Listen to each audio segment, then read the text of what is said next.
Sorry, only I thought I saw some moss growing on you. You implying I'm slow? Well, slow is a relative term. I mean, compared to Carl Lewis, you look extremely slow. But compared to, say, a dead person, you look moderately quick. What flight did you come in on, Mr. Shelley? I can't remember. It's a distant childhood memory. Flight 119 from Q8. Look, you'll have to excuse my impatience, but I have just spent 3 hours circling over London, being given breathtaking aerial views of the rolling savannas of Brentford. I then spent a wonderfully entertaining 40 minutes watching the cabin crew attempting to open a jammed passenger door before spending a riveting 51 minutes, 35 seconds queuing to gain entry to the country of my birth. Look, is there some sort of problem? This photo, it doesn't look like you. Well, of course it doesn't look like me. It's a passport photo. Oh, God. Look.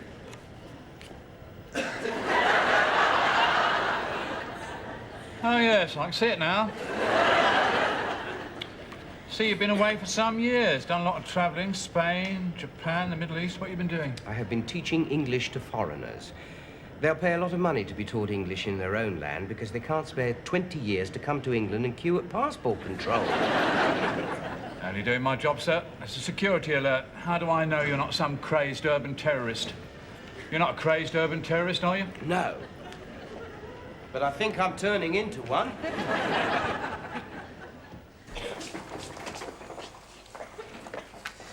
Let me assure you, Mr. Shelley, your baggage isn't actually lost. We know exactly where it is. Where? Madrid.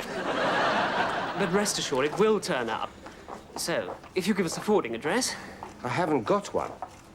I'm a homeless waif, a bagless waif, thanks to you. Only doing my job, sir. Now, where have I heard that before? Oh, yes, 16 times in the last 2 hours. Is it the new national anthem or something? 22A, DuPont Street, Battersea. Lost your bags, have they? Yes. Pathetic. What's wrong with this country, eh? Dear, oh dear. Of course, myself, I blame the blacks. And then, do you know what I'd do? I'd shut down the BBC, the Bolshevik Broadcasting Corporation, I would. Right, here, I'll go.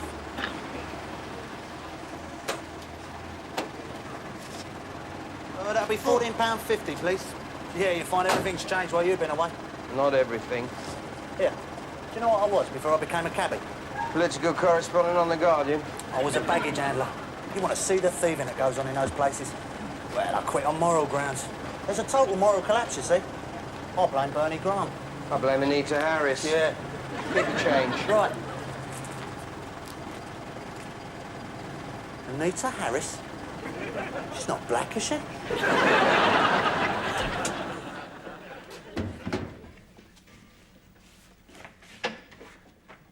Can I help you?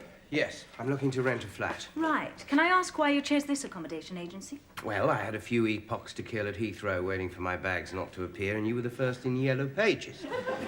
Mind you, you don't take any chances on that score. What sort of property are you looking for? One-bedroom flat. What sort of rent? I don't know, about £40 a week. £40 a week? I've been away. Where? Mars? I can afford more if necessary. I've got the possibility of a job in Wandsworth. Well, Mr. Shelley. Well, Mr. Shelley, we do have accommodation on our books in that area, which I could show you. But to be perfectly frank, it's all rubbish. Rubbish? Yes, all of it. Absolute crap. You've been doing this job long? It's my last day. Oh, I see. I just quit half an hour ago. I suggest you go see Graham and Carol Tapscott at this address, friends of mine. Tell them Fiona sent you about the flat. Thanks. Good luck. Can I ask you why you quit? Because this agency's going nowhere. I don't want to be part of an agency that's going nowhere. I set myself a personal goal I'd be a millionaire by the time I'm 35. I'm not going to do that here. We all need our goals to aim at, don't we? What's your goal in life? Oh, well, basically, I'd say my sort of goal is, Can I come back to you on that?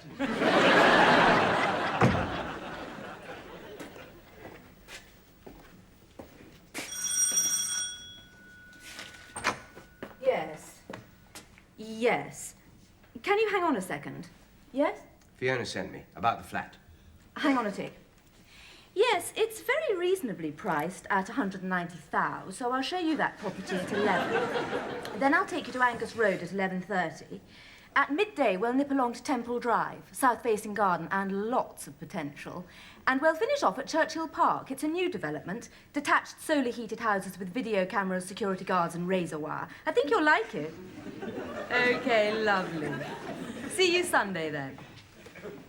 Now then, Mr... Shelley, James Shelley. Sounds as though you've got a busy Sunday planned. Yes, well, you can do a lot on a Sunday. Well, God didn't think so. God. Yes, old fella with a beard. On the 7th day, he rested. Yes, well, God wasn't an estate agent, was he? No. Just as well, really. I mean, if you had an estate agent as God, you might not know exactly where you stood. He'd probably describe hell as an open-plan basement conversion with friendly landlord and very efficient central heating. Sorry? It was a joke. Yes, well, I'm not very good with jokes. I find I'm too busy for them. Now, I'll give you a quick rundown of the situation. The flat's across the corridor here. It's small. It's in a bit of a state. My husband and I bought it purely as an investment. We're looking for a short-term let until such time as we decide to sell and make an obscene profit. All clear? Terrifyingly clear. 1 month's rent as a deposit. The rent's £110 a week. 110? Yes, I know. We're letting it cheap because it is in a bit of a mess. It would be just you. You're not married? No, separated. It's a temporary separation, but so that my wife wouldn't run the risk of capitulating totally to my sheer sexual magnetism, we agreed she should move to Canada. Canada? Do you go and visit, then? No, but I send them weekly reports of my whereabouts on cassette. I've got my recorder with me. The rest of my belongings are in Madrid. You've been to Spain? No, my luggage has been to Spain. It's a new security regulation, apparently. Your luggage isn't allowed to travel on the same plane as you. A bit like the royal family not travelling together.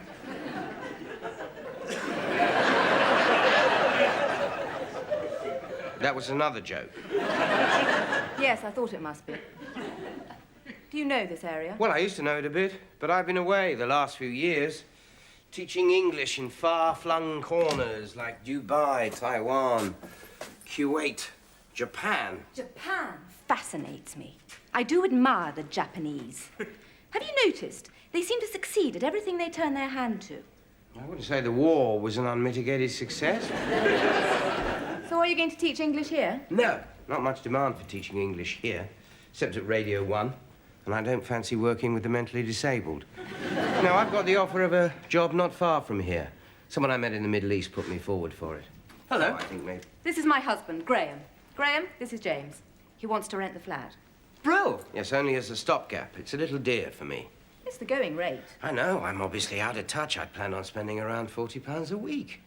But as I don't fancy living in a stair cupboard in Scunthorpe, You'll take it. Brill. Absolutely triff. I've got a draft contract on my wang. Brill. Did you win? Annihilated him. Graham works in the city selling bonds. Needs a lot of exercise to get the stress out of his body. Do you play? I can't, on religious grounds. What religion's that? I belong to this obscure sect. You see, we worship the sofa as a form of deity and commit our lives to it totally. A joke, right? I like jokes. I always mess them up, though. I heard one about an Irishman and a light bulb yesterday. Made me laugh out loud. Can't remember how it went, mind. Something about chairs. Yes, well, we'll leave you to settle in. Here are your keys. Come on, Graham. Roger's ringing in a minute about that cottage in the Dordogne. Right. See you in a bit, then. Brill. Trip. Bloody hell. I don't know whether I can stand them for long. Pure 100% yuppies. Young, upwardly mobile pillocks. Whatever happened to young people? Rebellious oiks with long hair who used to take drugs to annoy their parents. I don't suppose those two would have gone to Woodstock. Not unless they planned to buy it and turn it into flats. Still, this place seems okay. Did I find something cheap and nasty, more suited to my personality? Right. Time to catch up with some old mates. Let them know Shelley's back in town. Let's start with Brian and Sally. I wonder if they're still together. Hello, Brian and Sally aren't in right now, but if you'd like to leave a message, we'll get back to you. Usually hold the tone. Oh, hello. It's me, Shelley.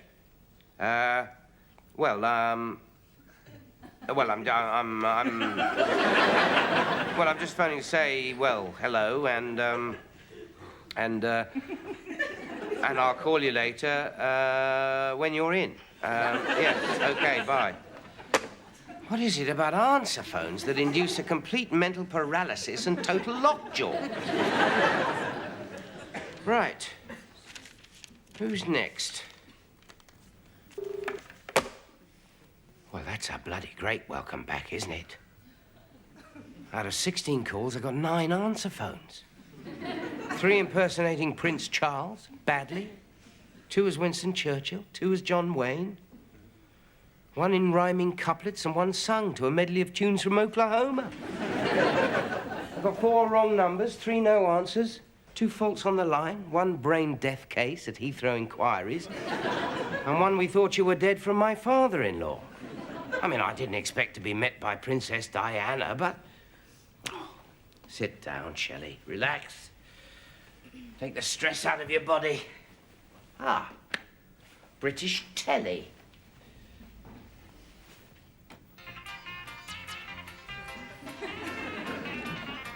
Good God. Benny Hill isn't still doing that, is he? I'd have thought he'd been arrested by now. Try BBC One. Ah, that's better. A wildlife documentary. Lots of gratuitous violence and copulating rhinos. Oh, I've seen this. The wildebeest swim across the river, and the bank gets all muddy as they clamber out till it's too slippery for them to climb up. I wonder why they don't go further along, find a dry bit of riverbank. We're going around the local. Wondered if you'd like to come, get to know the area. Why not? Ace, I was only watching a wildlife documentary. any copulating rhinos? No, just drowning wildebeest. They're not very bright, are they? Why don't they go and find a dry bit of riverbank? Well, it would only take 1 wildebeest to work that out, and the whole ecology of Africa would be up the spout. Overrun by millions of excess wildebeest, eating all the grass, taking all the best jobs, forming long queues at the post office. Reading the canoes. Yes, very funny, Graham. Why do they do it? Primeval instinct. Why does the salmon always swim upstream to spawn? Why does the baboon always rip off your car aerial? Why does a middle-aged slob fly back to his homeland? Yes, well, in my view, any animal too dim to learn by its mistakes doesn't deserve to survive. My thoughts entirely.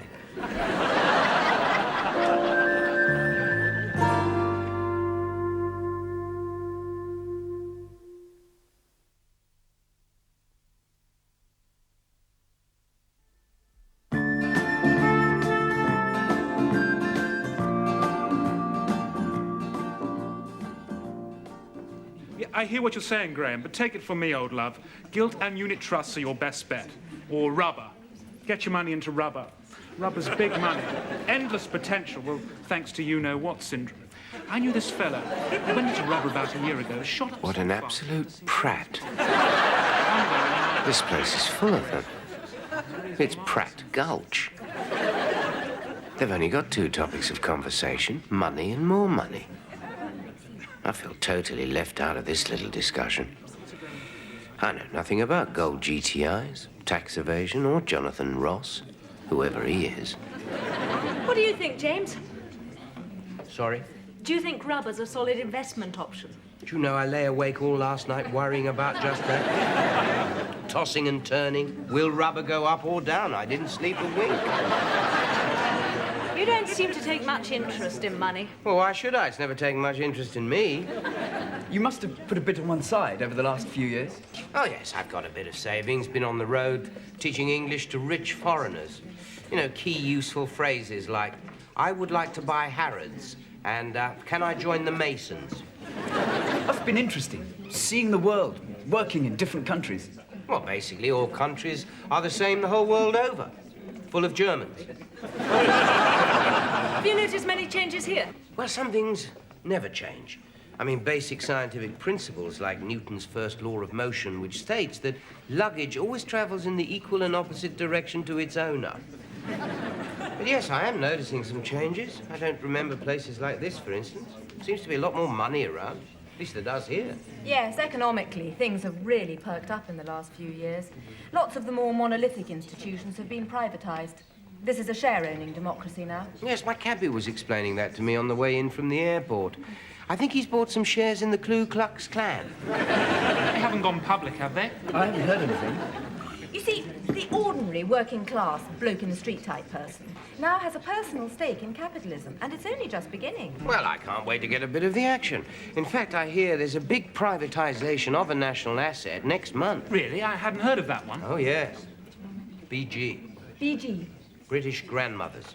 They're going to sell off all Britain's grandmothers. Should reap a huge profit. British grannies are admired the whole world over, and with the revenue, the government is going to brick up the whole of Wales and use it as a septic tank. What's he talking about? James here is obviously a throwback to the days when it all started going wrong, until this generation put it right. You are a product of the 60s, aren't you? Well, yes, I was at university in the 60s. Really? I never bothered with university.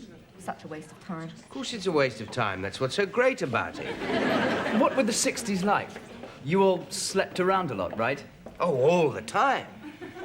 It was compulsory.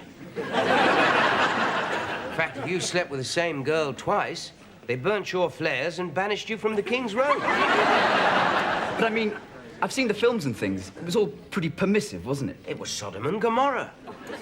Nymphomaniacs would break into your house in the dead of night and force you to commit unspeakable sexual acts with fruit and household pets.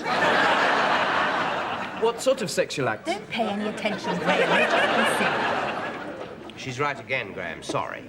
What really happened in the 60s, Graham, was that everyone was indulgent and decadent and wasted their time on all that love and peace and joss sticks, and it spawned a generation of wishy-washy liberals who couldn't run a sweet shop. Or a sweatshop. You see? Sarcasm again. It's all that these glib intellectual types have to fall back on.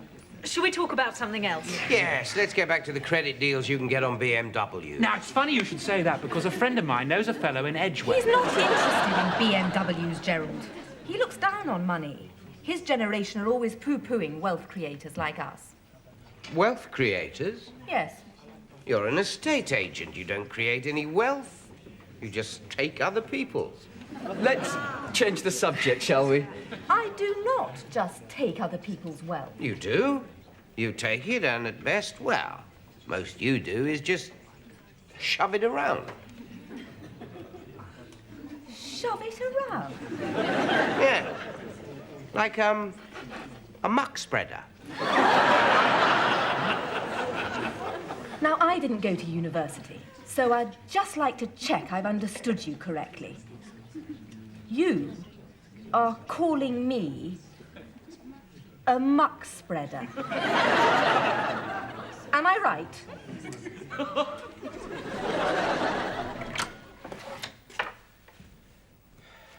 Well, congratulations, Shelley, on a personal best, possibly a world record. The fastest ever eviction. I was a tenant for exactly 2 hours, 12 minutes. Dear Fran, well, here I am back in England. The whole country is celebrating my return, and tomorrow has been declared a national holiday. I've been in touch with some of our old friends, and tomorrow night I'm going out for a reunion drink with their answer phones. You'll be pleased to hear that I'm already making a success of things.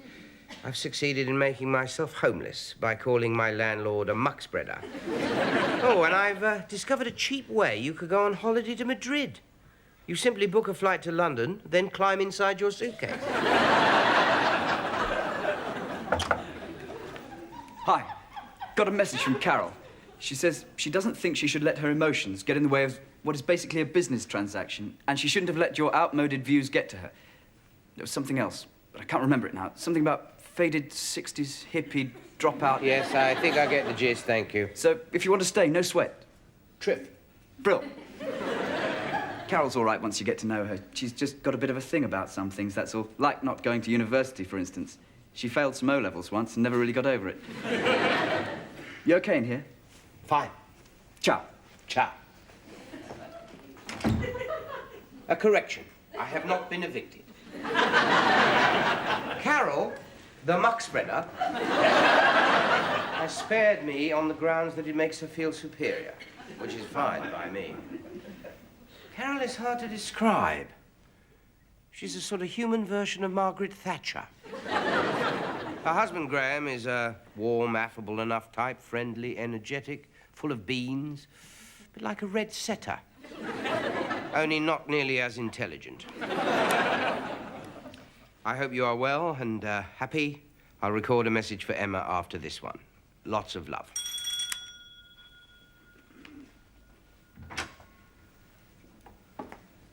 John Shelley. James Shelley. Oh, yeah, that must be it. Now, I brought your bag. Can you sign for it? Right, so have a nice day. What did you say? Have a nice day. It's 10:30 at night. Well, I don't know. We just help to say it to people. Sort of PR thing, you know. Personally, I couldn't give a monkey's what sort of day you had.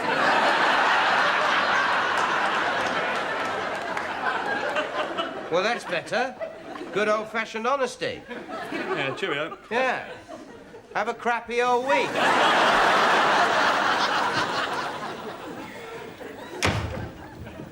Dear Fran, my bag has been returned. I am a man of property again. I own pyjamas and underpants and socks, and I own an empty suitcase. Well, Fran, I think I'll end this transmission now, as I don't want you to hear me cry. Welcome home, Shelley.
Dear Fran, the story so far.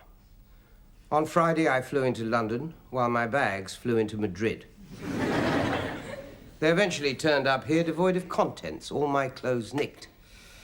I reported the theft to the police, and Short Taylor will be describing the holes in my Y-fronts to 12 million viewers. I've decided to buy some clothes. I need some clothes because I've got to see about a job. I need a job to pay the rent being charged by my two upwardly thrusting landlords, Carol and Graham. Carol seems a fairly ruthless sort of person. The sort of person who would hollow out her grandmother and turn her into flats. Her husband, Graham, is so dim he's barely visible. It's a typical London Monday morning, Fran. Remember those? I can see the sun rising majestically over bee jams. Perky little sparrows are nesting high in a wind-blown tree next to the supermarket trolley, while down in the street, rosy-cheeked children on their way to school are gleefully snapping off everyone's car aerials. I expect your Monday mornings are more exciting over there in Canada. You probably ride to work on a log through boiling rapids. Here, people still use the Northern Line, which is much more difficult. Anyway, all for now. Bye.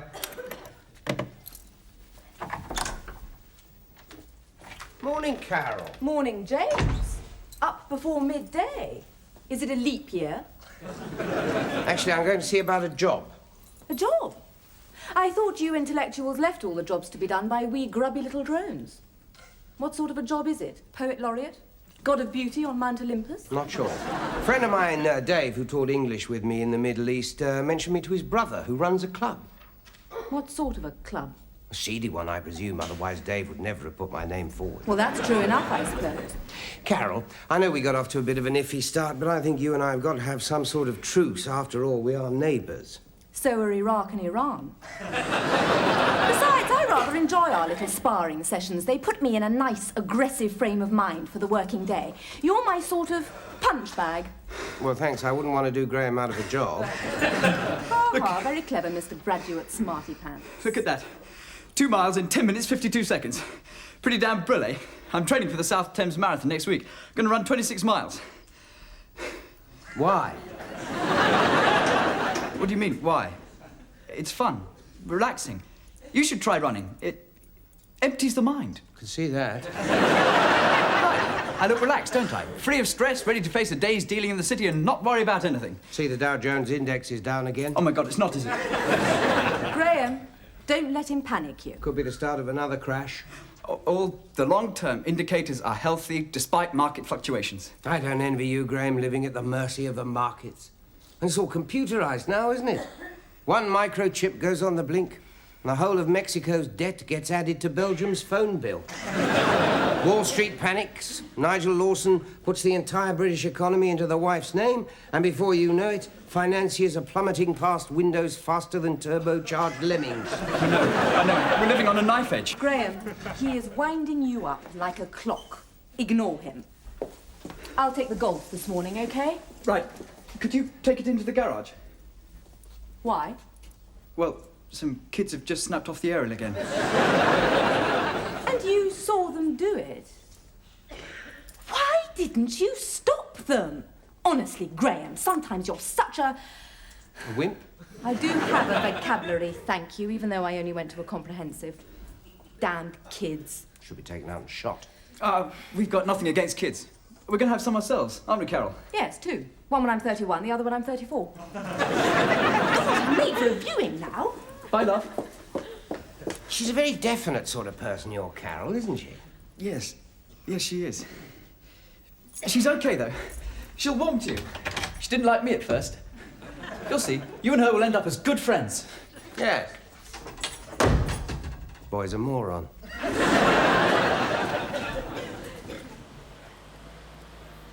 A health club? He never said it was a health club. I can't work at a health club. These places are obscene. Full of people taking exercise and lifting things. I can't work at a health club. Be like asking the Ayatollah Khomeini to take the coke to the strip joint. On the other hand, I need the money.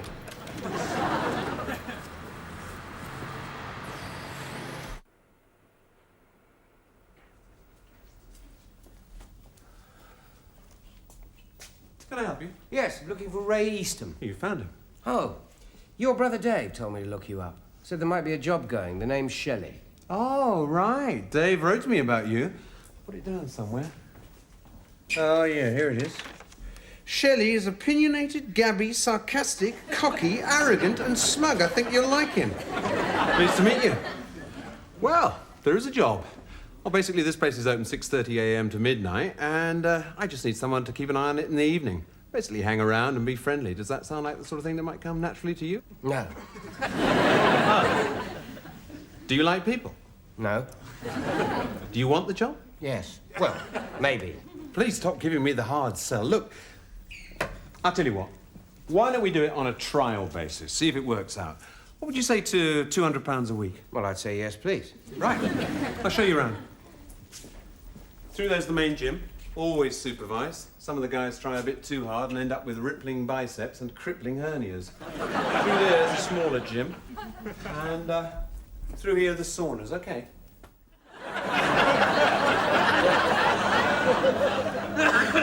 Well, I'll leave you to have a mooch around, get the feel of the place. Then maybe we can do some paperwork. Sure.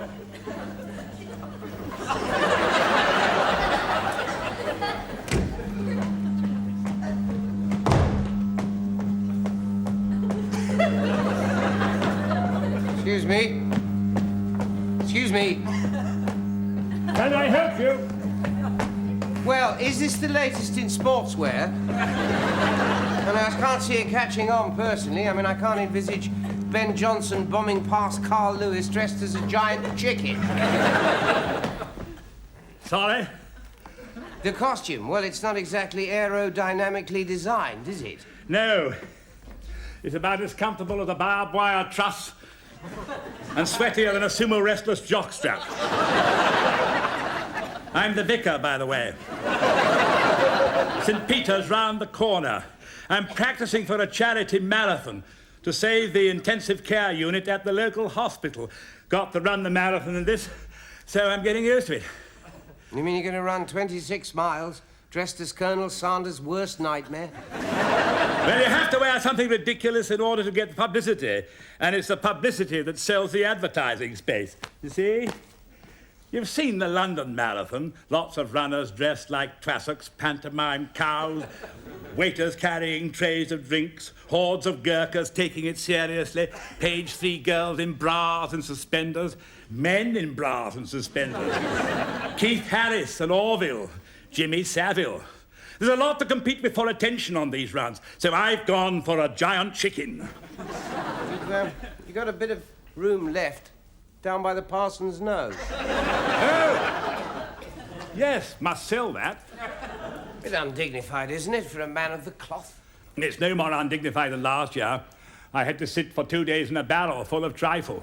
I got interviewed by someone called Keith Chegwin. That was really humiliating. It's funny how life repeats itself. Last year, after we saved the intensive care unit, the Minister for Health came on TV and praised us, saying it just shows what local communities can do to help themselves. He even came to visit it. Now he's going to close it again, the little creep. And we can't have that, can we, Mr... Shelley, James Shelley. Morris, Reverend Morris Oates. Do you work here? On a trial basis, as of 5 minutes ago. Been in the area long? No, just moved in. Been abroad for a few years. All changed round here. Used to be quite a mixed area, all sorts of classes and creeds. Not anymore. Now it's full of young prats called Nigel and Marcus. All of them much too thick to cope with a large idea like a god. For most of them, the nearest they ever get to an abstract concept is VAT. Do you believe in God? Well... You're an atheist? No, I do believe in a God, but not the Christian version. I believe in the concept of God the divine bungler. A sort of celestial DIY man who didn't read the instructions properly. Oh, you're one of those. Sorry? Smart ass. A cocky know-all who hides behind jokes all the time. Yes, I'm one of those. Are you going to try to convert me? Certainly not. It's my lunch hour. What were you doing abroad? Teaching English. A dying language. Is it? Yes. Derek Jameson's killing it. Well, I can't stand here gabbing. I'm supposed to be out there preventing hernias. Things will look up, old chum. Have faith. Faith's a wonderful thing. It helps you believe in the good in people. For instance, my faith tells me that behind that cynical veneer is a sort of person who would never let a poor, aging vicar run 26 miles in a marathon without sponsoring him to the tune of at least £2 a mile. I can't believe this. I'm being blackmailed by a giant chicken.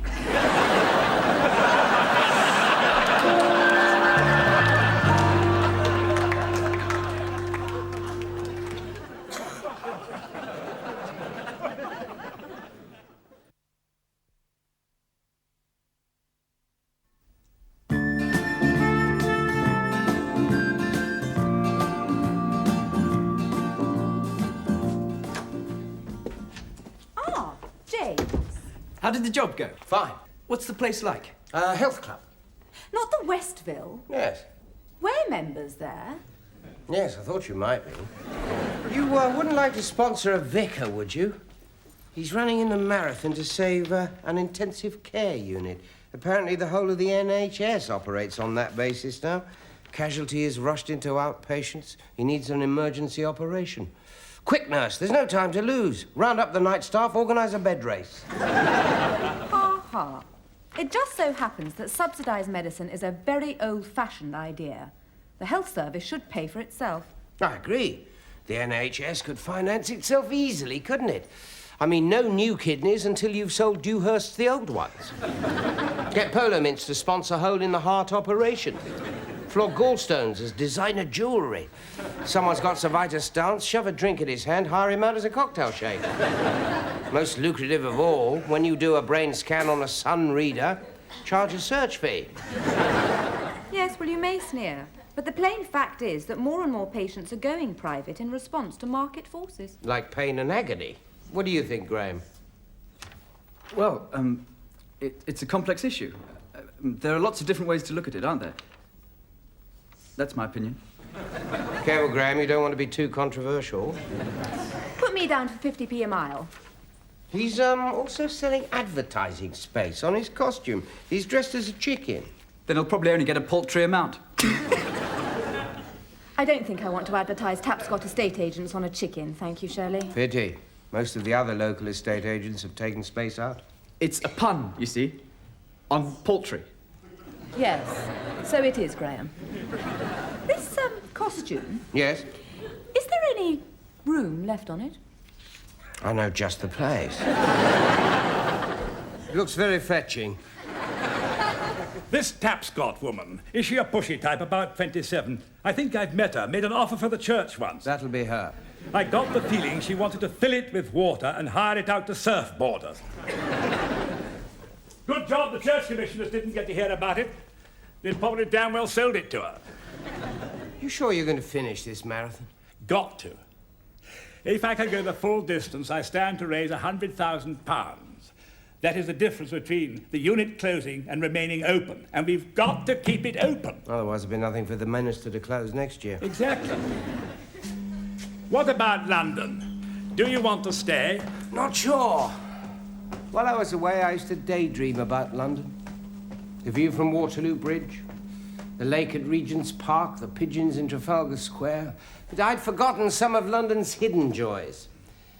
The sweet smell of fresh urine in the phone boxes. The lyrical morning call of here we go, here we go, here we go, from a drunk leaning up against your doorbell.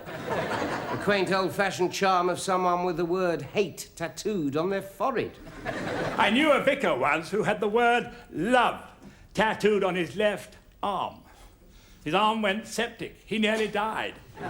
Serve him right, trendy little poser. It's not a very Christian sentiment. Can't help it. I hate trendy vicars. Done so much harm to the church with their modernized versions of the Bible called, Hey, great news about Jesus.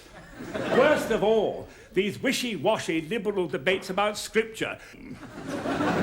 If Jesus came again tomorrow, would he register for the YTS? Is Buddha just a Christian god with his head shaved? don't think I've ever met a vicar like you. You better believe it, baby. Aren't you scared of running 26 miles at your age? There's nothing to fear, except the wall. The wall? What's that? It's a sort of rehearsal for death. You're jogging along quite merrily, then suddenly you feel as if someone had slipped you approximately 38 vodkas. Why'd you put yourself through all this? Someone's got to do it. Don't you agree? I've always been a someone else has got to do it man myself. That's no fun, Shelley. No fun at all. Can't go through life spectating. Got to exploit your talent. My talent is spectating. I'm absolutely brilliant at it. A genius. I'm the George Best of the armchair. Yes, old chum. But the thing is... Oh, stuff this.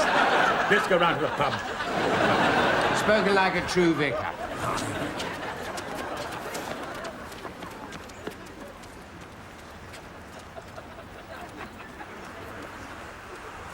Morris? That is you, isn't it? Of course it is. There are no other giant roosters, are there? No, there's someone dressed as a pink dinosaur. That'll be the Vicar of St. Mary's. He's raising funds for the Children's Fund. Are you okay? 100%. Good, because I'm knackered. I'll catch you up after the transplant.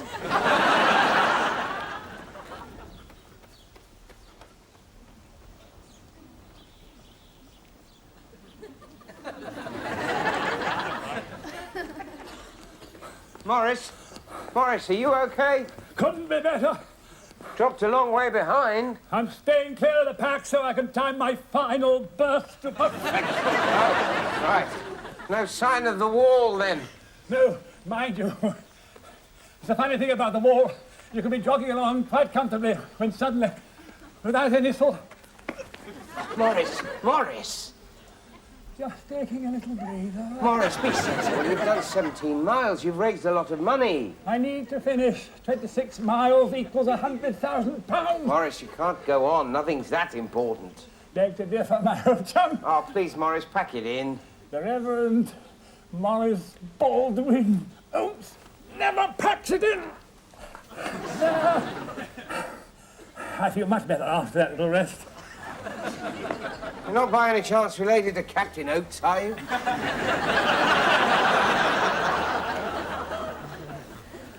I ran it in 2 hours, 28 minutes and 14 seconds. I came third. Pretty bloody brill, eh, Carol? Yes, yes, Graham, very clever.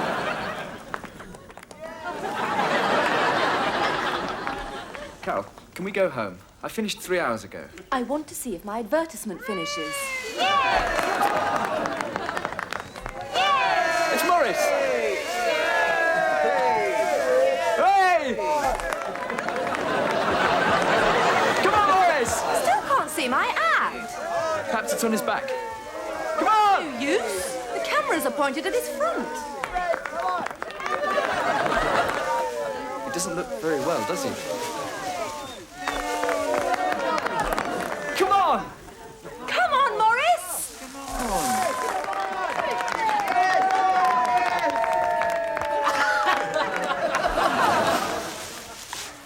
Morris? You all right, Morris?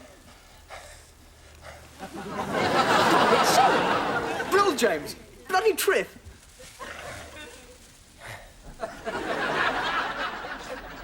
So how are you the morning after? Well, apart from someone having filled my arms and legs with concrete and replaced my spinal column with a small steel girder, I'm really hunky-dory. What on earth made you take over when Morris collapsed? God knows. Can't bear to see a grown chicken cry, I think. I came third out of 362. Where did I come? 360th. Well, you beat that 80-year-old Chelsea pensioner. And the one-legged disc jockey, the one in the long John Silver costume. My advert wasn't terribly visible, was it? Oh, come off it, Carol. Everyone had a nice long look at it when I collapsed. When will you be fit enough to go back to work? Never. I've decided to quit the job. Why? Is it dull? Duller than synchronized swimming. It's not possible, is it? Ah! How's Battersea's answer to Steve Cram today? Oh! Still making that noise, eh? I'm just on my way to bury someone, so I thought I'd pop in to see how you were. I was worried about you yesterday. Never seen that shade of grey before. We'll be going. Congratulations. Jolly well run, Vicar. Thank you. I came third. How wonderfully uninteresting. Bye, Shelley. Shout if you need anything, like embalming. Ciao. So you're okay? I'm in shock. It was a deeply disturbing experience. The most disturbing part was coming round dressed as a giant chicken, being wrapped in one of those huge sheets of Bako foil. I hallucinated at one point. Someone was coming at me with a big packet of Paxo. Well, it made a big difference. About £40,000 worth. Nobody's quibbling that you completed it for me. If they did, I'd announce it from the pulpit. You haven't heard any of my sermons, have you? I do a rather good one on the stoning of the prostitute. I do all the actions. I can imagine. Well, I'll leave you in agony. So your neighbour came third. Well, he's the perfect runner. The pain message can't find his brain. Thanks again, Shelley. I'll get you canonized for this. Saint Shelley, the patron saint of menopausal men with good hearts and stout ligaments. See you in church. Or failing that, the pub.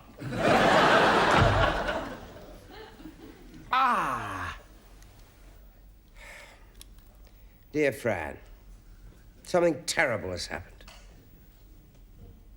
At the age of 41, for the first time in my life, I have done something for someone else. Without any apparent personal gain. I'm obviously sick, mentally ill. I ran 9 miles. Yes, 9 miles, dressed as a Rhode Island Red. Now, what the hell's going on, Fran, eh? Yes, Morris. Just pop back to say thank you, and I'm very grateful once again, and to remind you that you sponsored me to the tune of £2 a mile, so you owe me 34 quid. I won't charge you for the 9 miles you ran. Very big of you, Morris. Oh, yes? Morris. What? This intensive care unit we've saved. Do I have to book, or will they take me straight away?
Mr. Shelley.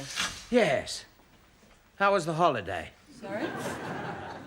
I thought maybe you'd been away somewhere since the last time you saw me. Quick round-the-world trip, maybe. Is that your way of telling me you've been waiting? Waiting? I've been putting down roots. Another 15 minutes, I'll have the rights to this cubicle as a sitting tenant. And this is only since they took the X-ray. Mr. Shelley, I'm I sorry. should point out I'm terrified. I'm a registered hypochondriac. First time I found fluff in my belly button, I thought it was a fatal infection. When something serious happens, I am liable to die just from cowardice. Something serious? Somebody knocked me unconscious. I wonder why, Mr. Shelley. Look, there's probably nothing wrong with you at all, and you're certainly not going to die on us. Only of old age. Dr. Hall? In here, sir. It's the consultant. Oh, yes? The consultant. Should I kneel down and avert my eyes? Is this him? Yes, sir. Who are all these? Didn't realise doctors were like buses. You don't see one for hours and 5 come along. This is a teaching hospital. There's a notice explaining you may be seen by students. Oh, so this is how they're going to make the NHS pay. Let in spectators. Edwina Curry on the turnstiles handing out the white coats. £5 for a vasectomy, 50 quid for a hernia. And the really popular operations like heart transplants done in front of a capacity crowd in Wembley Stadium. Shock. No, sir. I think he's always like this. So what happened to him? He was mugged and knocked unconscious. I can see the appeal. Sorry? You're very loquacious, Mr. Shelley. I talk a lot when I'm worried. Of course, I also talk a lot when I'm not worried. But when I'm worried, I'm like Neil Kinnock on Fast Forward. Worried? I've seen people get knocked out like you, then come round and play another 50 minutes of rugby. Yes, but with rugby players, it takes more than 50 minutes for the pain message to reach the brain. I played rugby. Very well, I hear, sir. So, no neurological problems, no memory loss. Only the few seconds before he was struck. I can't remember arriving at the hospital. That's only because it was so long ago. What's he going on about? Apparently he's been waiting for 4 hours. And it's lucky he arrived at a slack time. How long were you unconscious? I don't know, I was unconscious. I came round in the back of the car on the way to the hospital. I thought as we didn't know it was better to keep him in overnight. And then, I've seen the X-rays and he has had a lot of headaches recently. You see, Mr. Shelley, in case You he's run like along this... now and deal with the sick and the aged. Now, why am I here? Dealing with rather a drab little case, which normally we take one look at and then throw back in the pond, provided it knew how many fingers I was holding up. How many fingers am I holding up? 3, sir.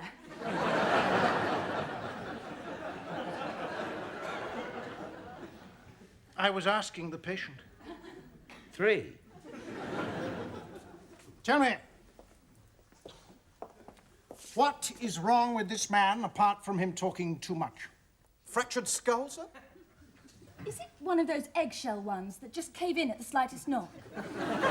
Now, don't be stupid, it's been knocked already. Has the brain shrunk, sir? No. Excuse me, don't want to interrupt or get in the way or anything, but I'm the patient. Yes, after all these years, I've got very good at recognizing them. They're the ones nobody talks to. How do you recognize a patient? Swift? Sir? Recognizing the patient? Very useful when carrying out operations. They're the ones without the white coats. Now, the cellar turcica. Mean anything to you? Swift? How about the brain? The head? The cellar turcica is a depression in the base of the skull. Correct. Peter. Here, and we see it is slightly enlarged, which could indicate a benign growth. So, a CT scan for a better look and a glucose tolerance test. Do you have insurance? Life insurance? Medical insurance. Do you wish to go private? Will I be treated by you?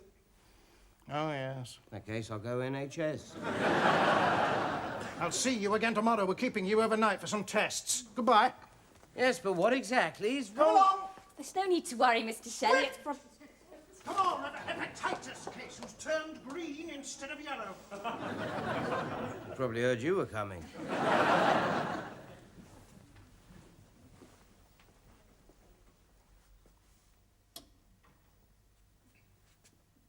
Is that me? Suppose I do look a bit like that on a Monday morning. Amazing. We'll all end up like that in the end. An empty, hollow skull. Well, except disc jockeys, of course, who are like that to start with. It's true, that's all there'll be left. The rest consumed by worms. The worms eaten by birds. Birds flying south, getting eaten by Frenchmen. I'm sure I want to end up being scoffed in a cafe with a side salad and chips. Maybe I should leave my body to research and have medical students taking parts of my anatomy along to parties as a joke. No, let's not get morbid. Everything's going to be fine.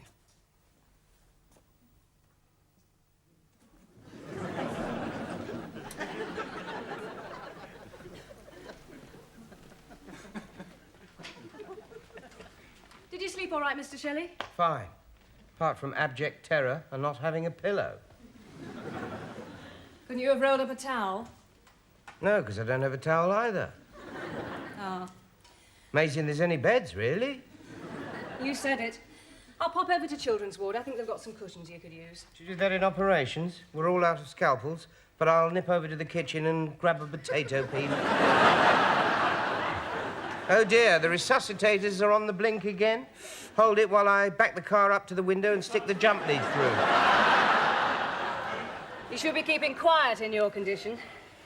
Talking too much is bad for you. People have been telling me that for years. But what is my condition? Most of the doctors here, the Gestapo couldn't get them to talk. Mr. Shelley, they must have said something. Yes, that there's probably nothing wrong at all. I never realised the power of the word probably to chill the blood. Rather probably, I'll start writing out my will. I'm sure you're fine. Fine? I've just been for some more x-rays and a brain scan. Oh, there was it. What were they looking at? My cellar turcica.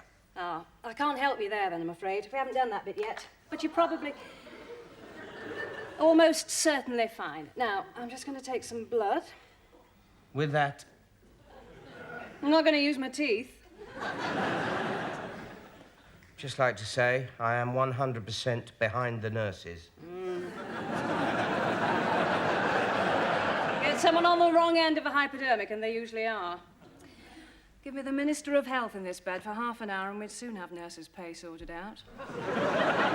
Which reminds me, I'm secretary for the appeal for the new kidney machine. Would you care to make a contribution? Well, I'd love to, honestly, but they stole my wallet when I was mugged. Honestly. I'm only joking. Does this make you nervous? Yes, I'm a coward. It's written on my passport under profession. Well, don't look if you don't want to. Yeah, I'll lie back and think of England. Mr. Shelley? Yes. Don't you normally tap the vein to get it to stand up before you stick the needle in? I wouldn't be too graphic about what's going on if I were you. I have a weak stomach. They've run out of buckets and your helmet's the nearest thing about. I was only interested. Yeah, all that. Now, I'll be back for some more every half hour for the next 2.5 hours, OK? Thank you, Nurse Dracula. Thank you, Mr. Shelley. I'll leave you with Dr. Christian Barnard here. P.C. Barnes. I'm just here to transcribe the statement about the mugging, sir. Now, the hospital said Weldon Road, opposite the builder's yard, about 7.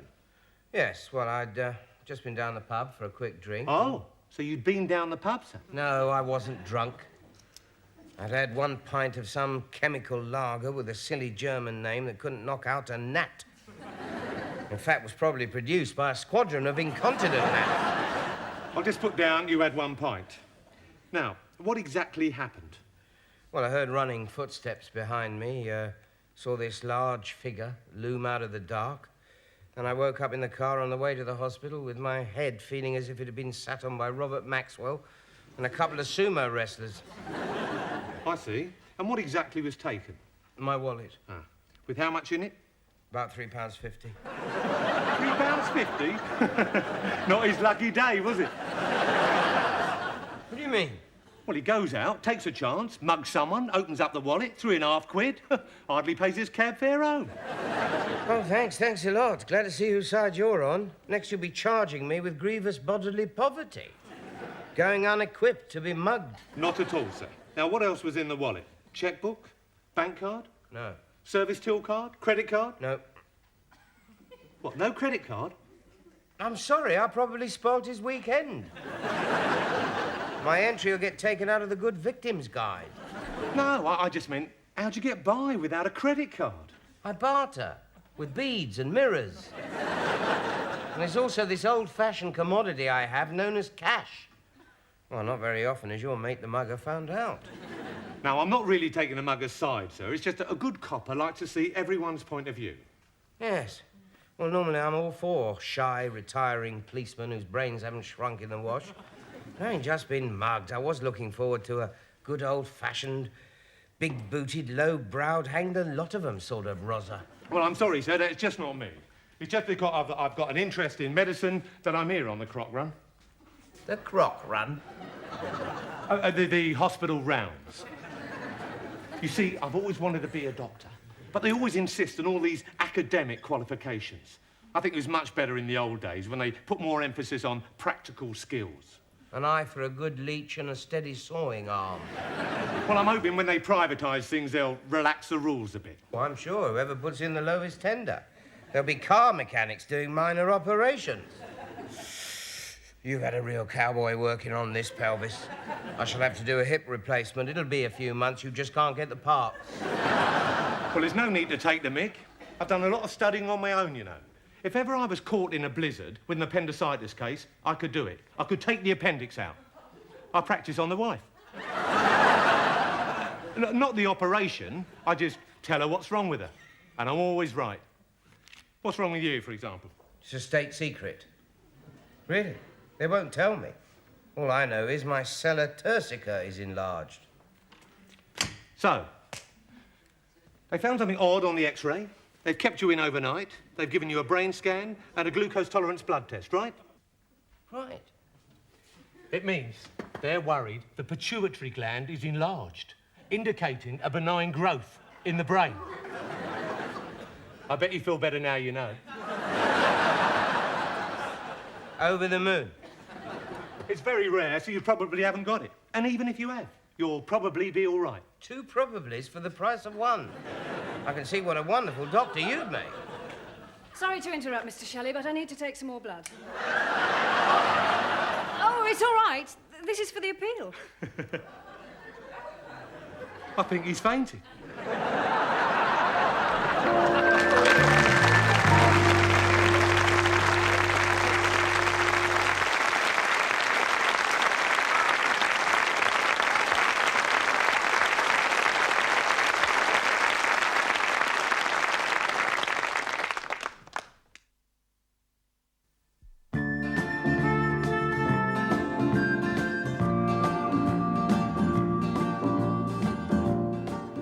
What a place.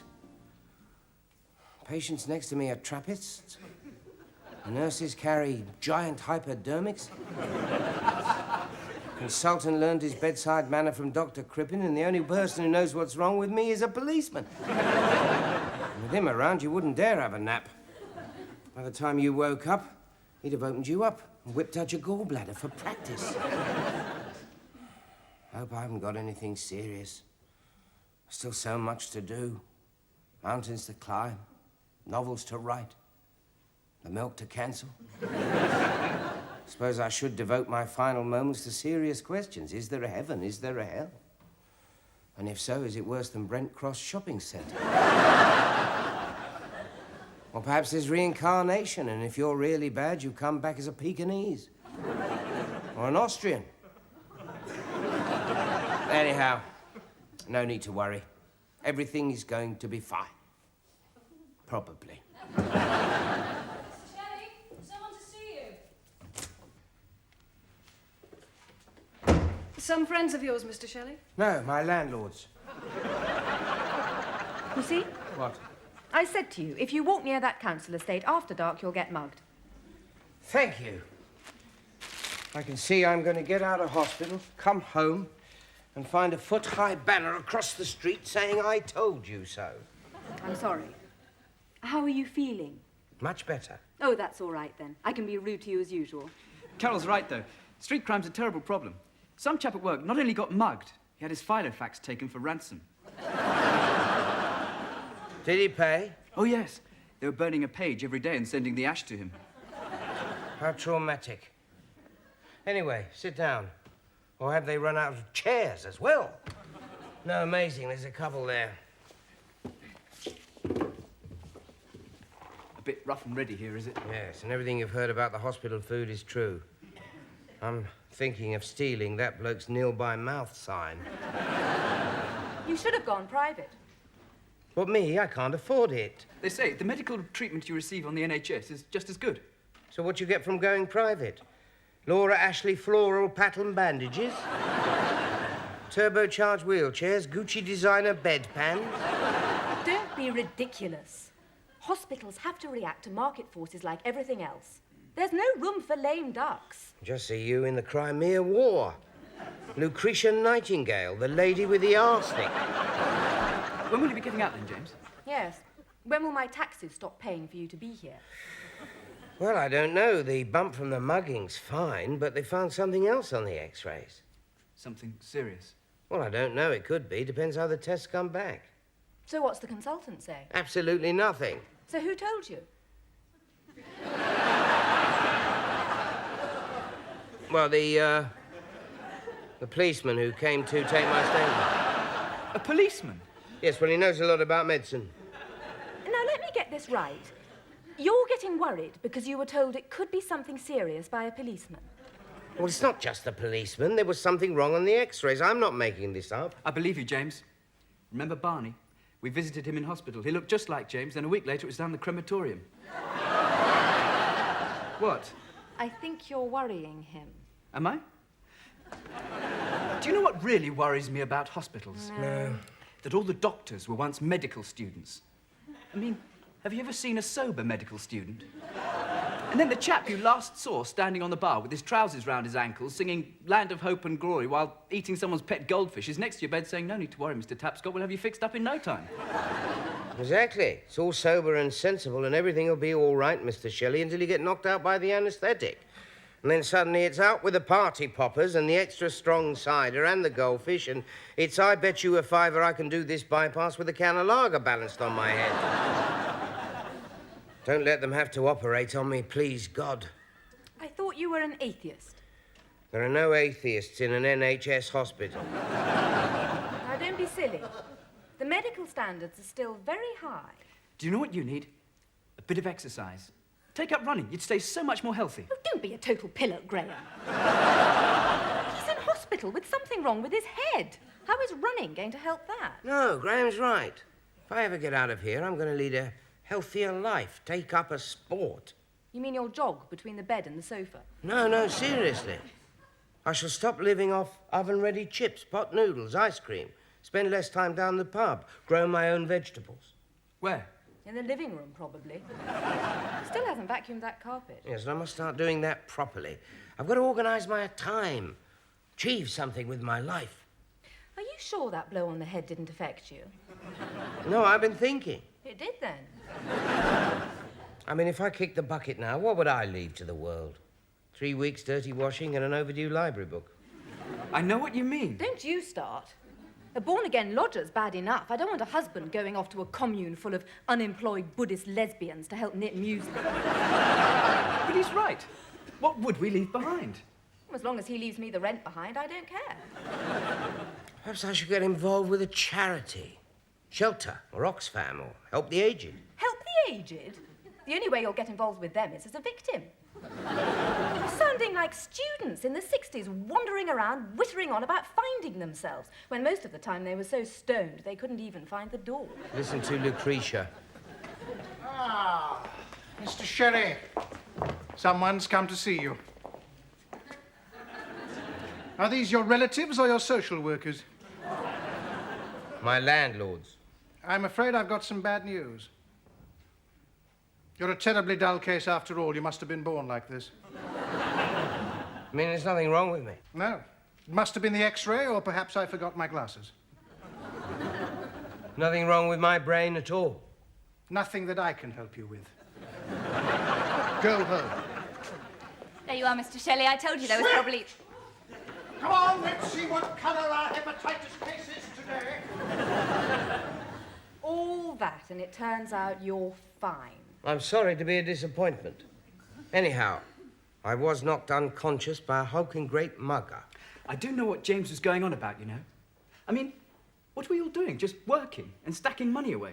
We are, Graham. Making certain we don't end up so horribly poor we have to go down the laundrette, catch buses, eat Shopper's Choice own brand baked beans. How terrible. And live a seedy, hand-to-mouth existence like James does. That's good news. You've been released, I hear. Yes, back to my hand-to-mouth, seedy existence. Oh, since I didn't go private, do I have to do the washing up or anything before I go? Not yet. Look, I shouldn't really be doing this on duty, but we've got this petition defending the NHS. I'll sign. Does it mention anything about pillows? Not specifically. I'm sure Carol here would love to sign. No. I believe the NHS should stand on its own feet like everything else. Have you ever thought what would happen to you if you had an accident and they didn't have time to rush you into the St. Fowler Memorial Hospital for rich bastards? You'll be wheeled in here, and Nurse Brown will say, "Oh, I remember this pair. They didn't sign my petition. I think the leg should come off." But unfortunately, we're a bit low on anaesthetic, so why don't we give a hacksaw to shop steward Carver and let him do it down the workshop? Thank you very much. My pleasure. I think I may have to raise the rent. A lot. James Shelley. Mr. Shelley? Yes? Did I have trouble finding you? 3 hospitals I had to ring. I'm the bloke who was running by when you fell over. Fell over? Yes, fell over. He turns round to see who it is. Trips over. He's got his hands in his pockets so his head hits the pavement. Luckily, this motorist stops right away. We put you in the back and he took you off to hospital. That's when I found your wallet on the pavement. Ah. Thank you.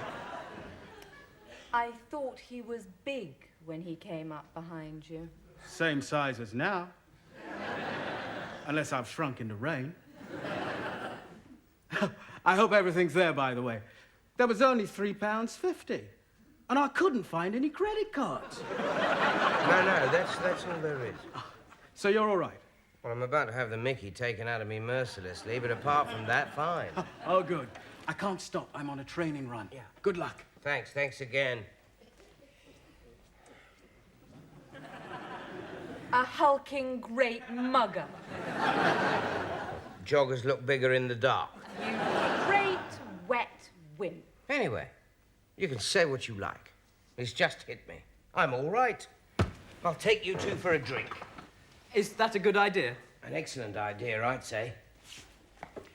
But if you were all right, you were going to change your life, be healthy, not waste time down the pub. Ah. I'm really interested in that, you see. You haven't forgotten. This bump on the head. You know, I think it must have affected my memory after all.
Greetings, Canada.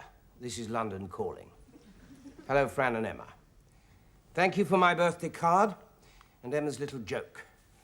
Though that's not how you spell senile dementia. I can't imagine where she gets her sense of humor from. How am I spending my birthday, you ask? With someone I love, me. I shall sit down with a cup of Ovaltine and a good book. Or failing that, a Jeffrey Archer.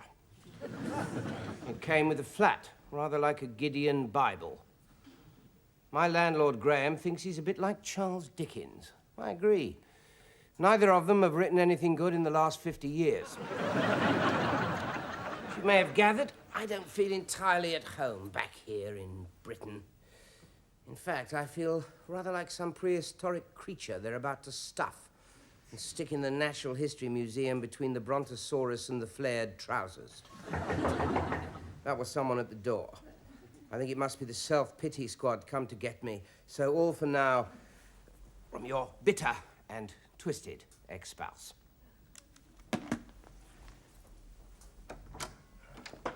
Ah, Carol, what a pleasant surprise. What brings you round? My conversation, my wisdom, my personal magnetism? Your rent. I thought so. How many pints this week? Just £110. Right.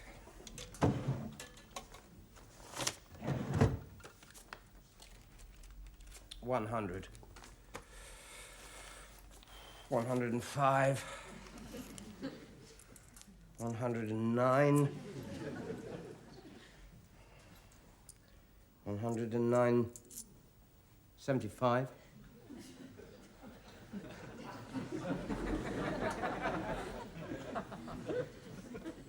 Ah! 85.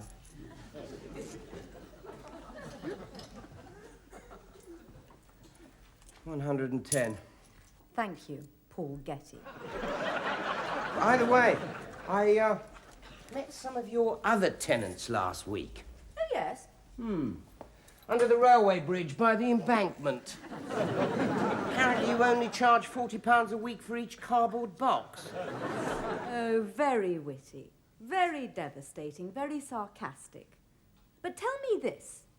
If you're so clever, Mr. Cleverclogs, I've been to university mastermind, why am I renting a flat to you and you not renting a flat to me? Pass. Hi, love. Ready to go. How are you, James? Crushed. Have you seen this, by the way? Whistle. Go on. Whistle.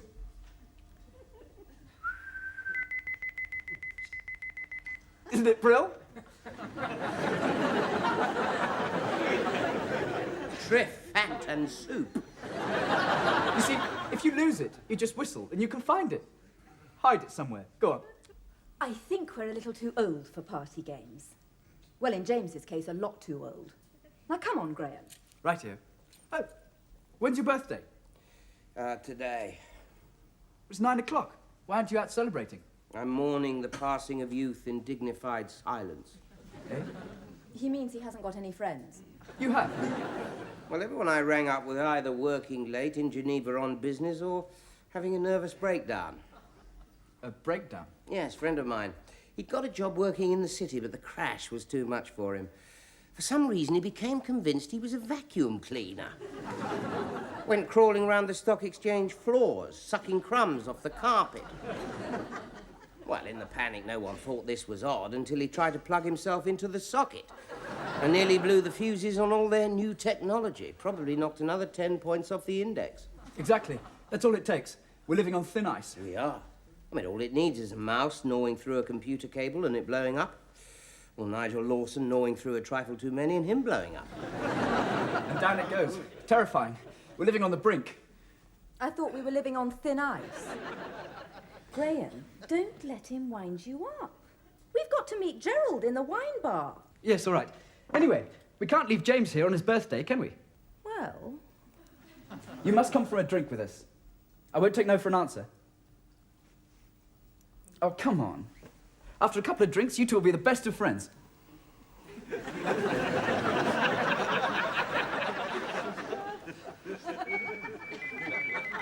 What will they think of next? I mean, you just whistle. Yes. Trip, isn't it, Carol? Oh, trip. The baby gets set off by the kettle, the compact disc, cats mating, and Cilla Black singing. Yes. Anyhow, cheers. Happy birthday. How old are you, James, anyhow?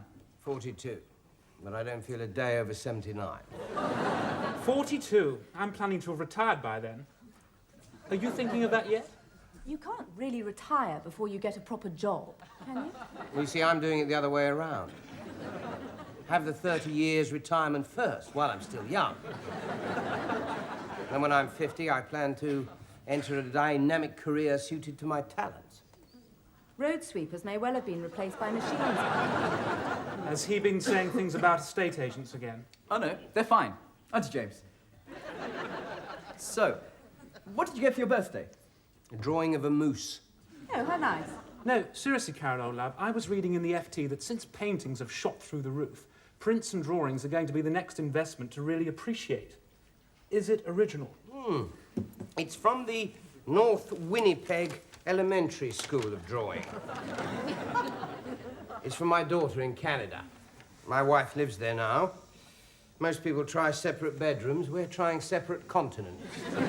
Oh. Excuse me. I'm terribly sorry. I'm afraid we haven't got a table free. We can't let you in. It's... The fire regulations. Well, yes, it is, actually. It's a terrible problem. Oh, yes, terrible problem. Wheelchairs are forever spontaneously bursting into flame. It happens all the time. It's not that Gerald's got anything against them personally. But it's a simple fact. It does create an awkward atmosphere.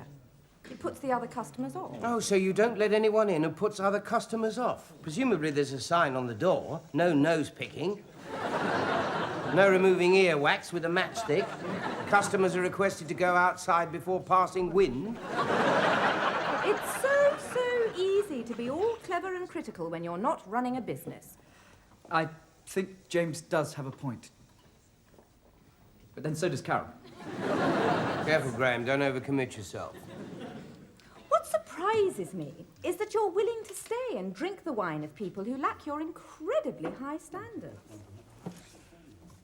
Who says I'm staying? Coming, Graham?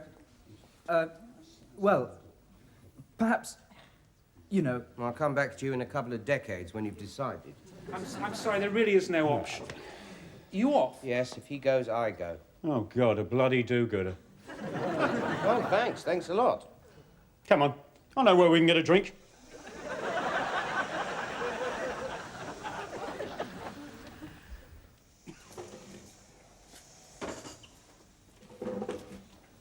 So they let you in here, do they? Yeah, they let anyone in here, unless you're Greek or support West Ham. Want a drink? Oh, never mind that. Turkish raki, all right? A small one. Ask for a pot of tea and wink. Wink? Yeah, wink. A while back, some poor bloke with a twitch came in. He asked for a pot of tea. Took a swig, didn't know what had hit him. Still, it's all right here. And it's better than this new convenience food. Which usually tastes as if it just come out of one. Exactly. And it beats that Ponzi wine bar. But what a shower of plonkers, eh? I'd have put a brick through the window, only you can't do a runaway in one of these things. It's the worst of it, you know. Can't even outrun an insurance salesman. Well, perhaps you should put scythes on the wheels like Boadicea's chariot. That's an idea. No. Get caught in the doorways. I should warn you, I am from the militant tendency of the Wheelchair Users Association. So I see. How's tricks? OK, how's business? Still selling the old donkey kebabs? No. We're all out of donkey this week. It's mule. What do you want? Tea? Double. And your friend? Tea. Tea? Tea. So who were these plonkers you were with? Well, Graham's something in the city. Probably a doormat. Carol, on the other hand, well, perhaps I shouldn't really speak badly of her behind her back, but, well, she's an estate agent. That bad? Stand between her and her 2.5%. It's like standing between a tigress and her young. If you feel that way, why were you in a wine bar with her? I'm a masochist, but I can't afford the whips. Now, I don't know many people in London right now. I've just come back from working abroad. I was abroad a lot before I did this. How did you do it? Falklands. War? Well, I wasn't savaged by a penguin. Here you go. And don't spill it, because it takes the varnish off the table. Why don't you just drink in the pub? It's better here. I'll serve you all night. And because down his local, the landlord has banned him. Just because you're in a wheelchair? Nah, because I hit him over the head with a bar stool. Oh. Any particular reason? Because he's a mouthy, smart-ass git who has to make a clever reply to everything. Do you want to hit me over the head now? Get it over with. Nah. As mouthy, smart-ass gits go, you're okay. Anyway, no need. This stuff has much the same effect. Cheers.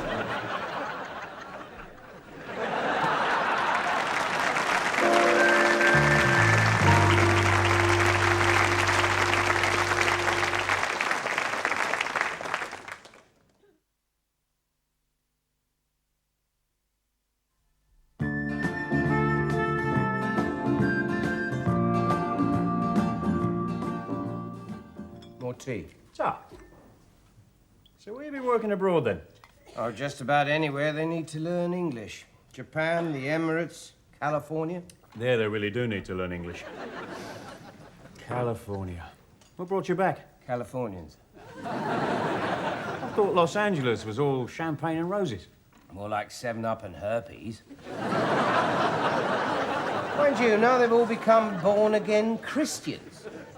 Nipping round the corner to a drive-in church of the Blessed Saint Rambo, all major credit cards accepted, where a preacher, who resembles a used car salesman with a perm, invites the Lord Jesus into their hearts and then nips round to a motel for a quick bonk.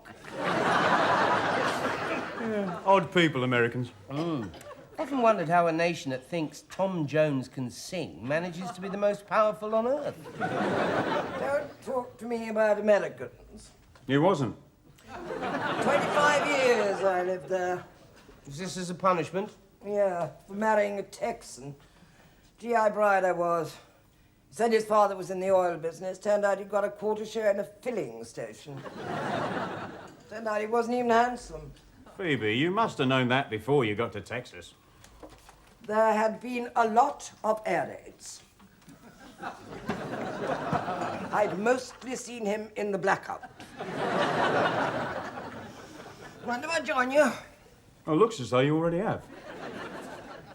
Oh, what's this? Oh, I see you're an artist. Yes, it's a birthday present from my daughter. So when's your birthday? Today. Today?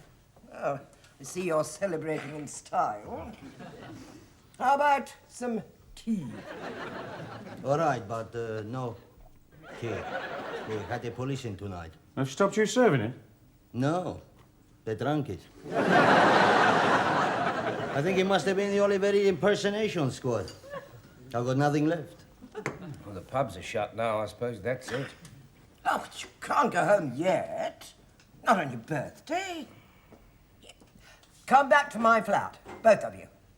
We'll have a few drinks. Well, I think I should be getting back home.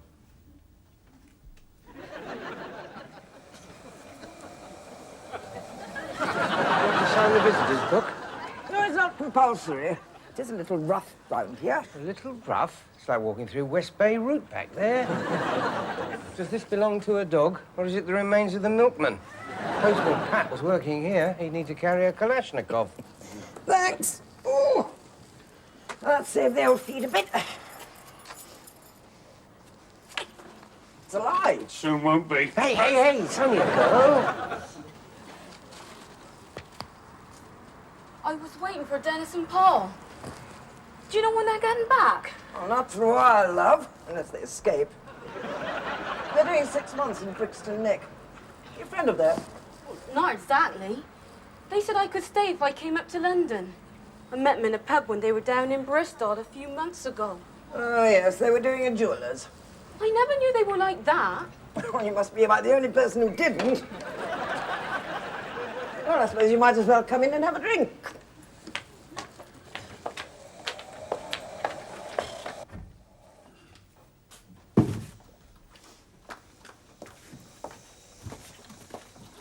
SAS assault forces flat.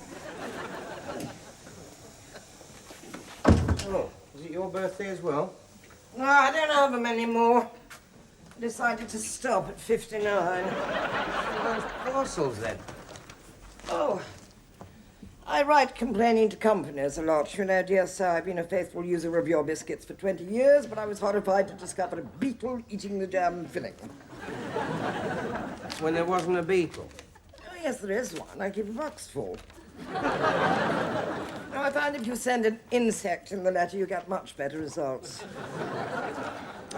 It's a pity it never works for whiskey companies. Oh, Phoebe, it's a bit parky in here. Oh, no. You've turned the gas off. I'll probably cut the electricity off soon. I shan't be able to pay the next one. It's a pity you couldn't write and say you found a beetle in the electricity. Get them to send you some free. Well, I've been doing electrical engineering at college, so I might be able to help. Oh, yeah? Build a coal-fired power station in the corner of the room, will you? No, I got these magnets that can make the meter go backwards. Oh, we'll have a try, love. It's out there in the hall in that cupboard. What if they notice? Oh, I'm a sweet old lady. I don't know how these things work. And like I said, it's a bit harder this side of the Atlantic. I find it'll take you a bit of time to fit back in. I know. I was the only man in England who didn't know what EastEnders was. I thought Dirty Den was where an untidy badger lived. As for the people I've fallen among now... You're just feeling sorry for yourself. Oh, my dear old gran used to say, cheer up, there's always some poor sod worse off than you are.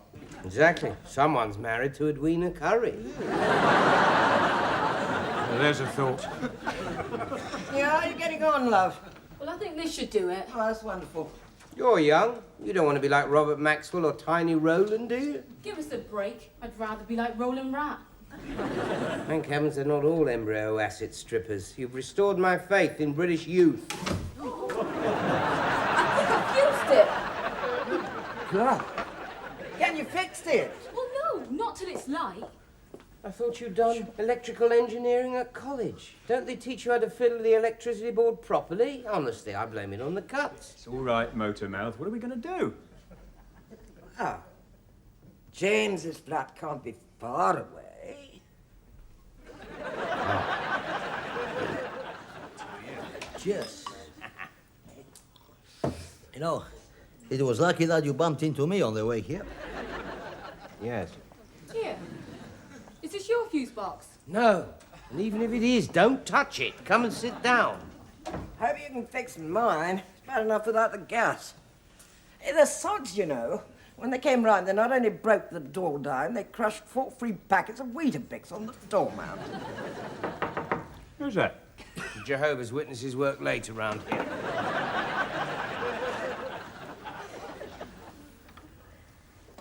Oh, come in. Hello. This is Graham. Oh, you're the one that works in the city. Yes, I The was just... doormat. Married to Carol, the estate agent. And Tigress. Sorry. I was just telling them what a model landlord you are. Come and have a drink. I'm not sure I should. You see, Carol sent me around. You see, she's a bit unhappy. Oh, dear. She's a bit unhappy about there being so many people. Oh, well, world overpopulation certainly is a worrying issue. No, what I mean is that... You're up late, aren't you? We stayed for a few drinks with Gerald after he closed, seeing it was Friday night. He thinks there could be another stock market crash soon. It's a terrifying thought. Oh, yeah. I stay awake at night with the worry. You've heard as well, then? My God, Hong Kong opens in an hour. Sit down. I think you need a few of these. Perhaps just one.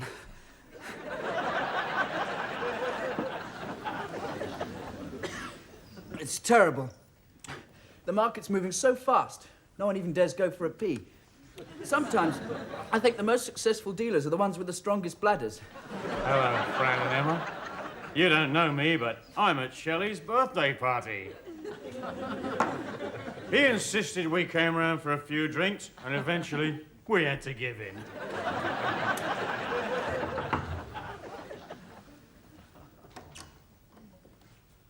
Hello. Come in, Carol. I'd like you to meet a few friends. Oh, you found some, have you? This is Mehmet.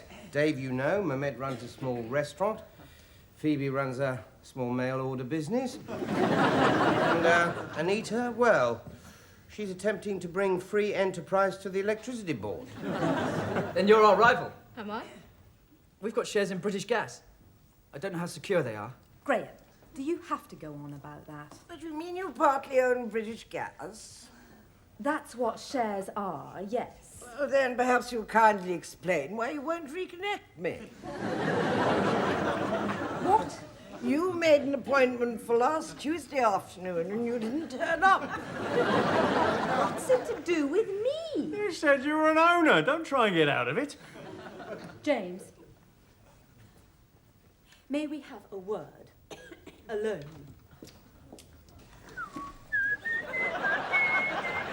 Man's got to do what a man's got to do. As long as I pay you huge amounts of money each week, I can invite back who I wish. You can indeed. Sorry, I thought I must have misheard you. Sound as though you agreed with me. I did. How's Graham? Well, he's calmed down a lot since a 60-year-old kleptomaniac ex-GI bride started flirting with him shamelessly. Oh, good. Look, do me a favour. He's been driving me mad, going on about the stock market being on the brink of a catastrophe all evening. Keep him in there and get him plastered. It'll do him good. And me. £10 off the rent if he comes back unable to talk. 20 if he can't stand. Done. Only fetch me if he starts going odd.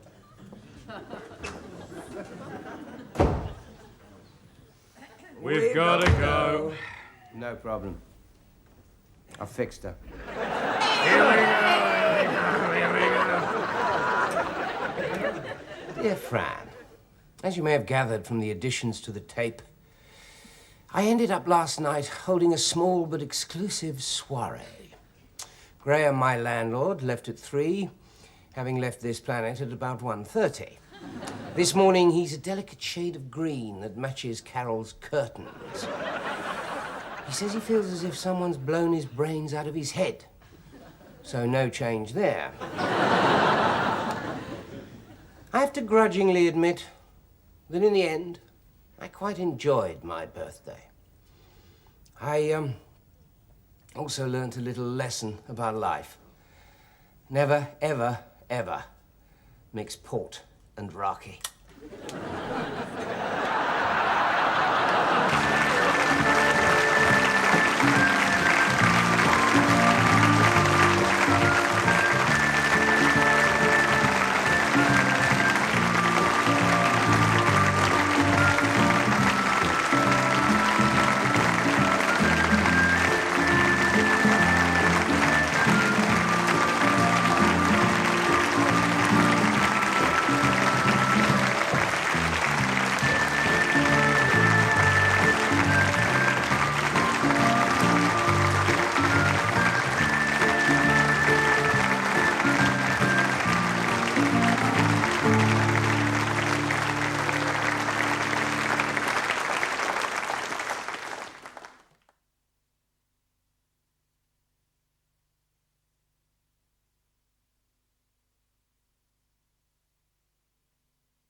Coming, Carol.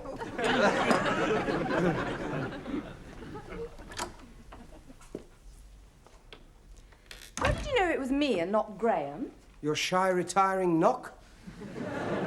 Would you like a coffee? No, I have yoghurt in the morning. This is close. No.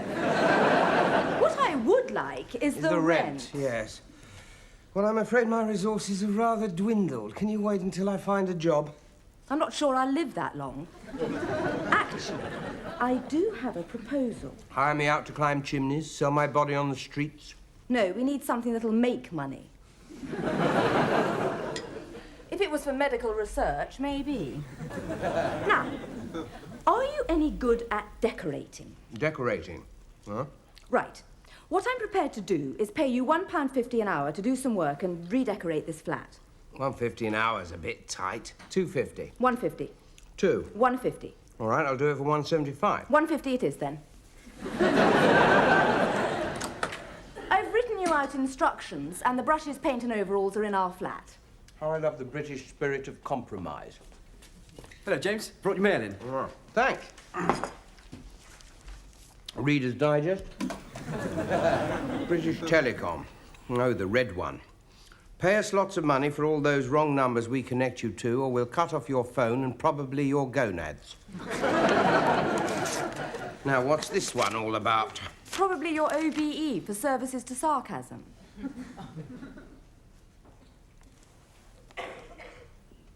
We'll get you, you bastard. Perhaps it's from British Telecom as well. I don't think so. No, it's spelt right. We'll get you, you bastard. That's a threat, really, isn't it?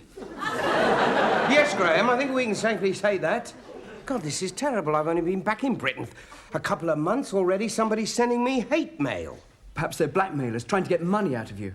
Money out of him? They must be very optimistic blackmailers.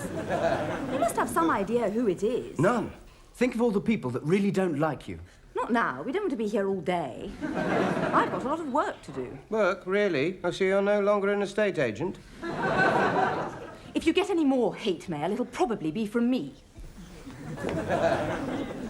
You do rather get on Carol's wrong side, you know. I do my best. I'm sure you two will get on eventually. She's very good at what she does, you know. So was Jack the Ripper. Sorry, I'm a bit disconcerted. It's not every day I get anonymous threats. It's all right. It's probably just a madman. Thanks. That's a great comfort. Right, come on. You better show me where these decorating things are.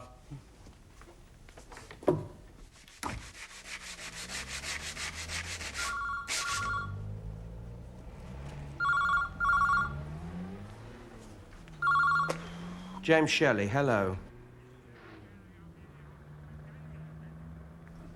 Is that physically possible? Hello, James. Ah! Oh, it startled me. I'm getting anonymous phone calls now. Are they abusive? Abusive?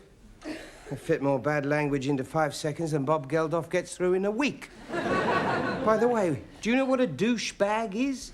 I don't know, but I think it's an insult. What about the second post? Any more unpleasant letters? Yes. Really? From the Reader's Digest again. You know, you have already won one of these 4 fantastic prizes. A holiday in the Bahamas, a new Golf GTI, a complete fitted kitchen, or a pencil sharpener. I'm worried by all this.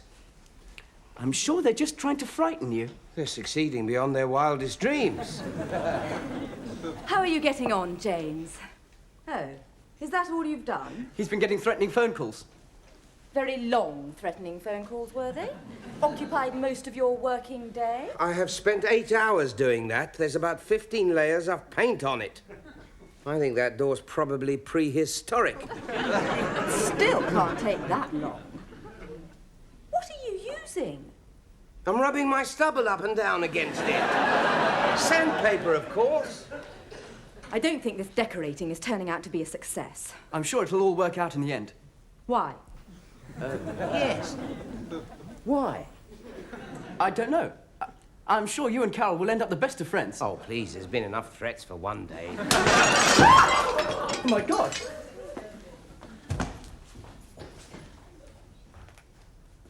It's for you. I wouldn't bother if I were you. They're hardly going to be hanging around outside. Now, James, someone is throwing bricks through your window. What do you intend to do about it? Duck? You must have some idea who it is. Oh, yes, the CIA, the Libyans I run guns for, The drug barons I double-crossed? Carol, I've no idea. There's no one there? Now, there's a surprise. We'd better ring the police.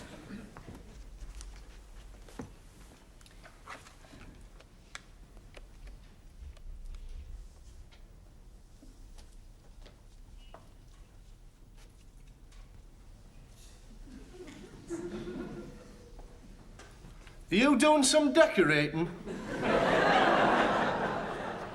I can see you're a detective. You shouldn't have stripped this door, you know. Ah, you'll have to fill it with plastic wood now. I didn't ring the police to get advice on painting doors. I wasn't aware they offered that service. Presumably, if I see a mugging, I should phone a decorator. So, a brick came through your window. Have you ever committed a crime, sir? I worked as a double glazing salesman for a week. No. Why'd you ask? I ask a lot of odd questions, me. You never know what you'll turn up. What do you expect me to say? Actually, I'm one of the great train robbers. Oh, gosh, now you've gone and caught me out. Look, I'm the victim, not the perpetrator. Someone's throwing bricks through my window with murderer written on them. Yes, sir. Now, presumably you're, Not a murderer, no. I haven't murdered anyone for, days now.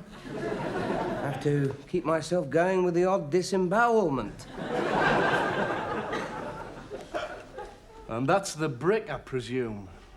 Incredible, Holmes.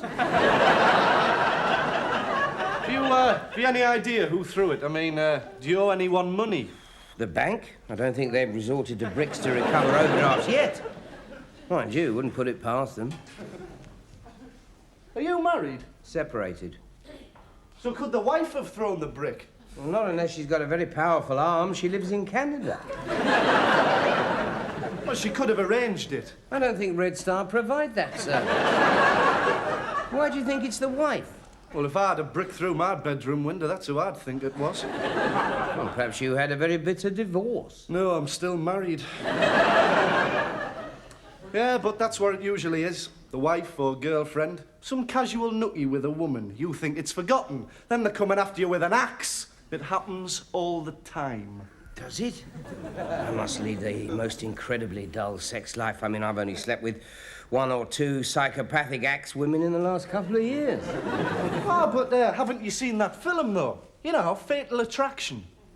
Now, one moment, it's a quiet, happy, peaceful family scene. And the next, she's boiled the bunny. Eh? Well, she breaks into the house and puts the kid's pet in a saucepan.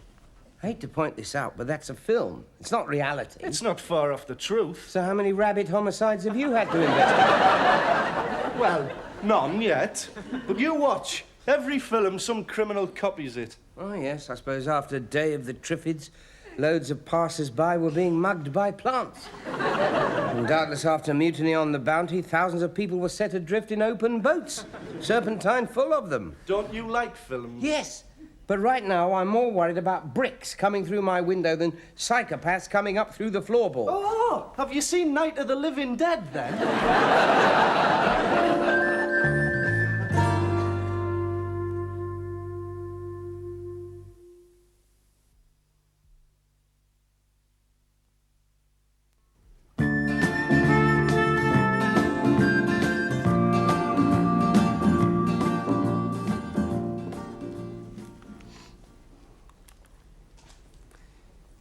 This is Shelley's Commonwealth message to Canada. Hello, Fran and Emma. Or should I say, Fran, Emma and Shelley. While I'm delighted to hear that Emma's got a pet cat, I'm not so sure about her naming it after me just because it hangs around the house and does nothing all day. Actually, I'm feeling rather sensitive at the moment as someone has taken to posting threatening letters through my door and, worse, threatening bricks through my window. A policeman came around and he's got some very definite ideas about who's responsible. An alien incubus, a psychopathic werewolf, or Glenn Close. He goes to the cinema a lot. I, of course, remain calm and unruffled and terrified.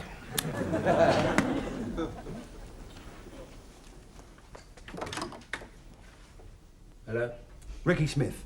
I've come to fix the glass. Got some form of identity? Identity? Something with your name written on it? I got a tattoo. Never mind. Come in. Ricky and Julia, always true. It's a pity, really, because I only knew her for 3 days. You're a bit cautious, aren't you? I've been getting a lot of threats. Oh, anything good? Some would involve a fair degree of physical contortion. Windows there. Any chance of a cuppa? Yeah, right. Tea or coffee? Oh, anything warm and wet? Washing up water? Yeah, aren't the ambiguities of our language great? You decorating, then? No, I just throw sheets over the furniture for fun. You'll never strip this door if you use just sandpaper, you know. Now, what you need on... Yeah, don't say another word if you want this coffee. I've spent 12 hours doing that. So, how's this window broken, then? Someone threw a brick. Thank heavens for that. Trade's been so slack recently. It's not the riots there used to be anymore. Everyone insists on talking things over, you know. Talk's all right, but doesn't smash windows. Thank you, Mahatma Gandhi. There's this Animal Lib lot now, but they mostly burn down department stores and pour acid over cars. It's not the same. How distressing. Perhaps you should write and tell them. I will. Well, you got any sugar? Yeah, help yourself. Can I ask you how Carol and Graham came to use you? First in a phone book, probably. Anarchist glaziers? No. A.B. Glass. Oh, the post. See how the death threats are coming along. There's a place for the brick thrower in society, you know. Because sometimes, until the brick is thrown, you don't know that the glass is there. You weren't brought up in the 60s by any chance, were you? Yeah, why'd you ask? Just curious. God, the Reader's Digest don't give up easily, do they? All that wasted paper. I'm surprised half the Amazonian rainforests have disappeared. Oh, I don't know. I think you screw up the same bits of paper again and again. Every night, men take them out of your dustbin, iron them straight, then next morning they're shoved back through your letterbox until you get round to reading them. Do you reckon? You going to open that, then? Well, call me old-fashioned, but that's what I usually do with the post. All right. Just let me get next door, will you? Why? Well, you say you're being threatened. That could be a letter bomb. It doesn't look like a letter bomb. That's what letter bombs look like, not like a letter bomb. Then suddenly it's bang and there's one addressee splattered all over the ceiling. Chances of it being one are astronomical. 10,000 to 1. Right. Oh, you haven't got a camera or anything, have you? Only I could take a picture of the bang, you know, sell it to the papers, just in case. Look, if everyone who had a brick thrown through their window called the police as soon as a package arrived, there'd be bomb squads driving round London like madmen. Or even like British Telecom vans. No, I feel ridiculous if I called the police now.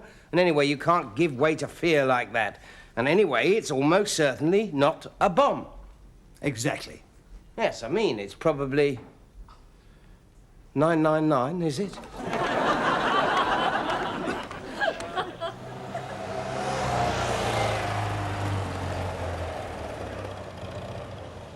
So what makes you think this is an explosive device, sir? Panic, cowardice and terror. Ah. Have you any idea as to why this gentleman is being threatened, Knight? No, sir. None? He can be very sarcastic, sir. Oh, yes, I'm probably being hounded by a terror organisation dedicated to the overthrow of sarcasm, down with inequality, tyranny and irony. He can, can't he? Sir, didn't we ought to call in the bomb squad? I think we can handle this ourselves. Aren't letter bombs supposed to smell of something, Knight? Aniseed, isn't it? I seem to remember peppermint. I thought it was bad eggs. No, you're thinking of slough. It's marzipan. Thank you, sir. PC Jones, get this man out. Back behind the safety barrier immediately. Mm-hmm. Oh, and check to see if it rattles. It doesn't. Smells of paint like everything else around here. Now, Mr. Shelley, you are sure you don't know what's behind all this? Great. There's mystery packages on my doormat, bricks flying through my window. I'm getting more abuse than an umpire on court with John McEnroe, and everyone seems to think it's my fault. All right, all right. Sir, I've seen a couple of films. Yes, we know you have, Knight. That's your problem. Listen, that is not a bomb. All we have to do is to open it carefully. There's absolutely no danger. Right, sir. There's absolutely no danger. Right, you two, back to a safe place. Like where? Switzerland?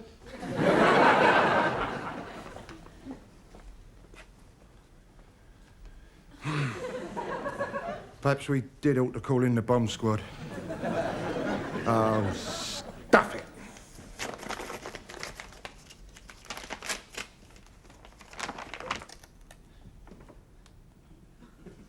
What is it?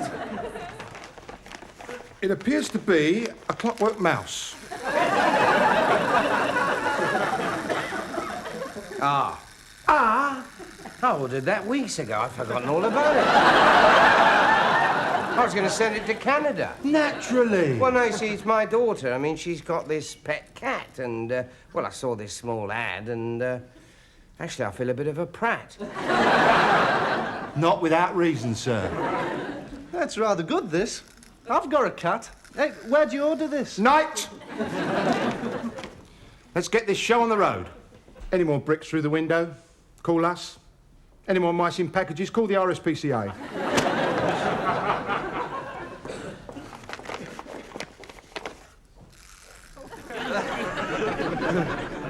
I see the police were round today. 2 vans, a squad car, and 3 motorbikes. I'm forgetting the ambulance and the fire engine. I don't know what the neighbours will think. It's all right. I explained. Good. I told them you were being investigated for running a white slavery business. I told them workers here were only being paid £1.50 an hour. The rate you're going, it's generous. I think Michelangelo painted the Sistine Chapel faster than you're doing that door. Well, it's not my fault. There's more polyfiller than there's wood in it.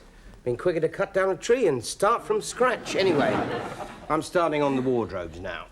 Do you think you ought to open that? Why not? It might go off. Yes. Didn't you want to call the bomb squad? Hello, James. Any more good threats? Yes, mostly from Carol. You should have heard her last night. She got really angry. Someone slapped a sticker on her coat just because she was wearing a fur. Yes. Why shouldn't I wear my ocelot coat? I could think of others it would look better on. Like who? The ocelots? Oh, I'm sick of all this sentimental tosh about animals. They're mostly vicious little creatures who are only interested in eating, breeding, and killing off their competitors. Make them sound like estate agents. So I suppose you agree with those barbarians who accosted me last night, do you? Wait a minute. What do these sticky labels say? Wear your own skin, not someone else's. That's it. That's the message they pushed through my door this morning. I didn't understand it till now. Now I do. So it's the animal lib lot that are after you? But why me? I don't know. But isn't it a good job you're on their side? You think they've got a case? Not when they start throwing bricks, I don't. I don't understand it. Why me? I mean, I feed birds, I stroke cats. I don't believe in hunting or shooting animals. Apart from, of course, Pekingese, and no one could blame me for that. All look like Barbara Cartland. Little wheezing fur balls that pee on your shoe. I'm sure even St. Francis of Assisi kicked the odd pea. Wait a minute. Who'd you buy this flat from? John. What did John do? Oh, he imported furs. Oh, well, that might just possibly have something to do with it. I never knew that. Thank God it's him they're after then, and not me. Oh, dear. What are you going to do about it? Well, I suppose I'll get the post office to forward the brick to the correct address. Will they do that? Oh, that was a joke. What are you really going to do? I'm going to get in touch with that animal lib lot. That shouldn't be too difficult. You just have to look in the yellow pages, under nutters. Not barbarians? Now listen, you two. No, forget it.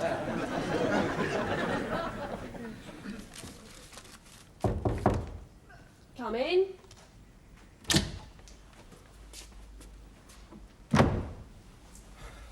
James Shelley, the man on the phone. D. Halliday, the loony with the brick.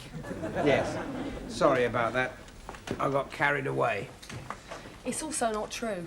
We're an animal welfare group, but we've got nothing to do with extremists. You mean the ones who want to liberate the woodworm before Rent to Kill get there? Exactly. It doesn't mean that we don't fight hard for our causes. If you see any domestic animals being maltreated... Will my landlady's husband fit into that category? Sorry. If I see any, I'll let you know.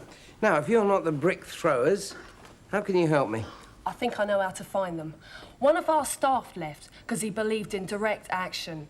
Started putting super glue into the locks of the local meat pie factory. Did it work? He gave up. Discovered there were probably more animal products in the glue than there were in the meat pies. But anyhow, I'm sure that through him we can find whoever's doing it and get them to stop. I'd appreciate it. Though perhaps you could get him to throw one more brick. At least I could use them for bookends. I'll mention it. While you're at it, tell them what Burks they are. Oh, I do that as a matter of course. I've no sympathy with their methods. I don't think violence against another human being is ever justified. No. Apart from perhaps Anne Diamond? That goes without saying. But no one else. No. Apart from people whose watch alarms go off in cinemas. And whoever wrote that Audi ad? Eh? You know, Vorsprung durch Technik. Oh, yes, the car to invade Poland. Right, but that's it. Apart from whoever designed the Northern Line. And Radio 1 disc jockeys. Radio 2 disc jockeys. And on occasions, my landlady. Your landlady? She's an estate agent. That's all right, then. By the way, what's your organisation's views on fur coats? We're totally against, of course. But we use persuasion rather than bricks. If you can get hold of someone and really talk to them for a couple of hours, it often works. Really? Then let me give you the name and address of a fur coat owner.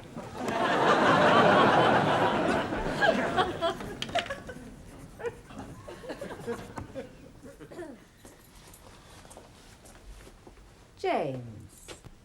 Carol, it is an ocelot coat you wear, isn't it? Why? Have you just come from those animal people? That's right. All sorted out? Absolutely. No more problems. Then how do you explain this? You've had a visit from the paint-stripping fairy? It's not funny. I think you need to make another visit to your friends. I intend to. I'm going to ask them where they get such fantastic paint stripper.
Greetings, Fran.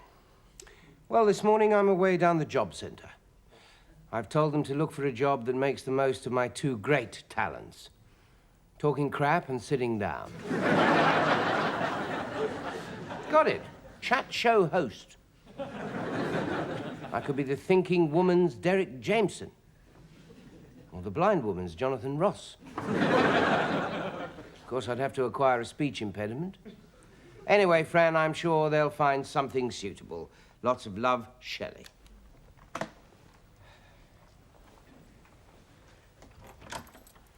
Something in journalism, perhaps. Foreign nipples correspondent for The Sun. Or perhaps the top job at the Mirror was Robert Maxwell's packed lunch. I could always go back into advertising. Writing TV ads, piece of cake. Darling, I'm going to go it alone. I've got the backing. I'm selling the Robin Reliant and starting up a rat-catching business. Yes, I could do that.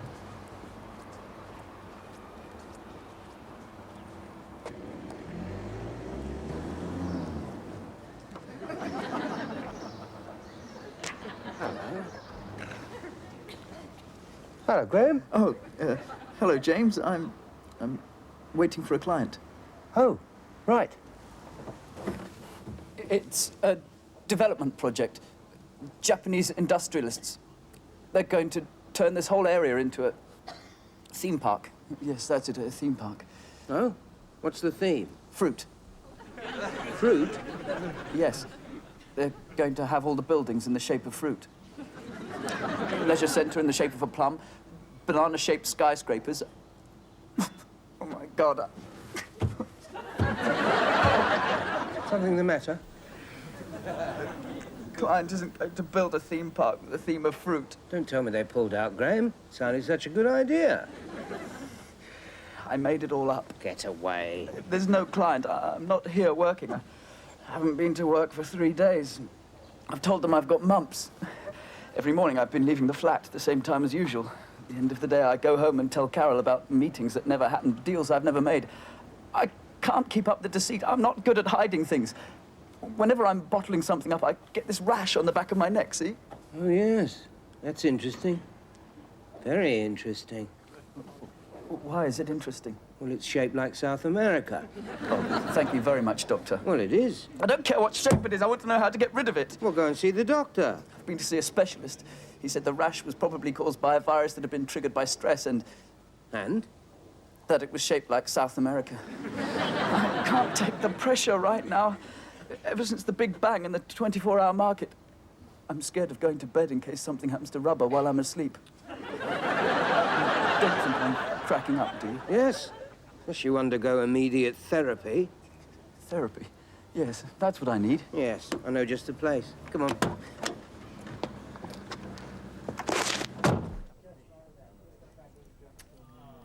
I thought you meant a clinic. You don't need a clinic. You need a completely new life. Well, I'll just pop into Woolworths, shall I? Excuse me, can I have a completely new life, please? Certainly, sir. That'll be 68p. It's not that easy, James. Why did you tell your firm you had mumps? What's wrong with flu? I figured if I said mumps, no one would come round to check up. Grown-ups are scared of catching mumps. Bentley and Forward Planning caught mumps and everything swelled up. I don't want to know. The rumour was he ended up carting his Watsits around in a wheelbarrow. Yeah, sure, I don't want to know. Let's talk about something else. Now, have you been sleeping? Not really, no. I nodded off briefly last night, then woke up screaming that the Bank of England had been taken over by Bernard Matthews. Sounds like quite a nightmare. It was horrible. Threadneedle Street was one seething mass of turkeys. You had these problems before? What about last October, during the crash? What crash? The big October crash. Oh, that wasn't really a crash. That was just a... Global financial collapse. Yes, all right. You have to keep going on about it. 4 chaps in my office cracked up. Harrison's in a home now. He set fire to his Porsche and floated it out to sea on a raft. Sort of Viking burial. It's no wonder I'm feeling so stressed. I'm living on a time bomb. Talking of time bombs, what will Carol say when she finds out about your mumps? You won't tell her, will you? Not unless she uses the thumb screws. She doesn't have any thumb screws, does she? I wish I was like Carol. She's very strong. It's because she never has any self-doubt. Life's clear-cut, black and white. That's what I like about her, really. She's my rock, and I'm her barnacle. How romantic. You don't think I'm having a midlife crisis? Perhaps it's the male menopause. Graham, you've only just got through puberty. I'm 27. Only physically, mentally, you're still running around in short trousers. Oh, that's nice. Well, it's true. You've not lived. You've not seen the world. Not true. I've been skiing. And last year we had 2 weeks in the Dordogne. Oh, well, I take it all back, Marco Polo. Alec, you can't be having a midlife crisis because you've not had enough of a life for there to be a mid to have a crisis in. Well, it feels like one to me. Right. You want to see a midlife crisis? You'll see a midlife crisis. So, this is a job centre. I've always wondered what these places are like. Well, now you know. They're chock-a-block with midlife crises. Gardener to tend municipal gardens. That looks very relaxing. The wages don't look too relaxing. Look, they've made a mistake. They put per week when they mean per day, haven't they? Good God. I must say, no one here looks exactly well off. No, you won't find Alan Wicker interviewing any of this lot. Morning, Alec. Morning, Shelley. Seen anything you fancy? No, nothing here for someone with my skills. What are your skills? Oh, bullshitting. Nothing about. Oh, and telling funny stories about his landlords. We apparently his landlords are this couple who Yes, are... thank you, Alec. When I want a glowing reference, I'll come to you. Alec, this is Graham. Alec's down here looking for work. Graham, half my landlord. Big family? Oh, 2 kids, you know. Got a girl called Sally, and we call the boy Norman, after Norman Tebbit. Why do you call him after Tebbit? Because he was born outside wedlock. His middle name's Lawson. We had a bit of luck last week. 5 days on the building site. Got a bit of overtime, too. That's the ticket. Sorry? Well, what I meant was, that's the sort of positive-minded approach that's needed to get people on their feet. Why? Aye. I mean, yes. You know, you start off earning a bit of overtime on a building site, and the next thing you know, you're using that money to start up your own business. I mean, that's what enterprise culture is all about, isn't it? Graham. Oh, is it indeed? Well, perhaps you'd like to tell me how we're going to start a business empire on 2 quid an hour with a wife and bairns to support. Well, I don't know. It's all about initiative, isn't it? Someone else can't do your thinking for you. Yes. Graham. I mean, whatever happens, there's no use blaming someone else for your situation. I haven't got a situation. There are no situations. You could retrain. There are schemes. I've seen them on the telly. We have tried retraining, man. I've been on so many government schemes that Lord Young fella thinks I'm one of his researchers. I spent the last 6 months in a tiny room that had given earwig claustrophobia. I haven't seen my family for 8 whole months. The last time I went home, my kids thought I was one of them Jehovah's Witnesses. I've tried everything, man. And at the end of it all, we have still got nothing. Zero, zilch, nout, nothing, man. Oh, well, if you're going to take that attitude... Hasn't the weather been dreadful? What do you mean, that attitude? I mean, really quite nippy for the time of year. Well, you know, defeatist. Yes, almost wintry, I'd say. I mean, you can't expect everything on a plate, can you? Graham? Well, Shelley, I'm not sure I like your mate. Who says he's my mate? I just met him outside. You know, I'm not sure I like him at all. Look, I'm only saying that the unemployed can't expect to be mollycoddled, that's all. Graham, watch my lips. Shut up. Why? Because you're going to start a punch-up. Nonsense. This is just a lively discussion. So was Gallipoli. Look, no one's getting upset. You're not upset, are you?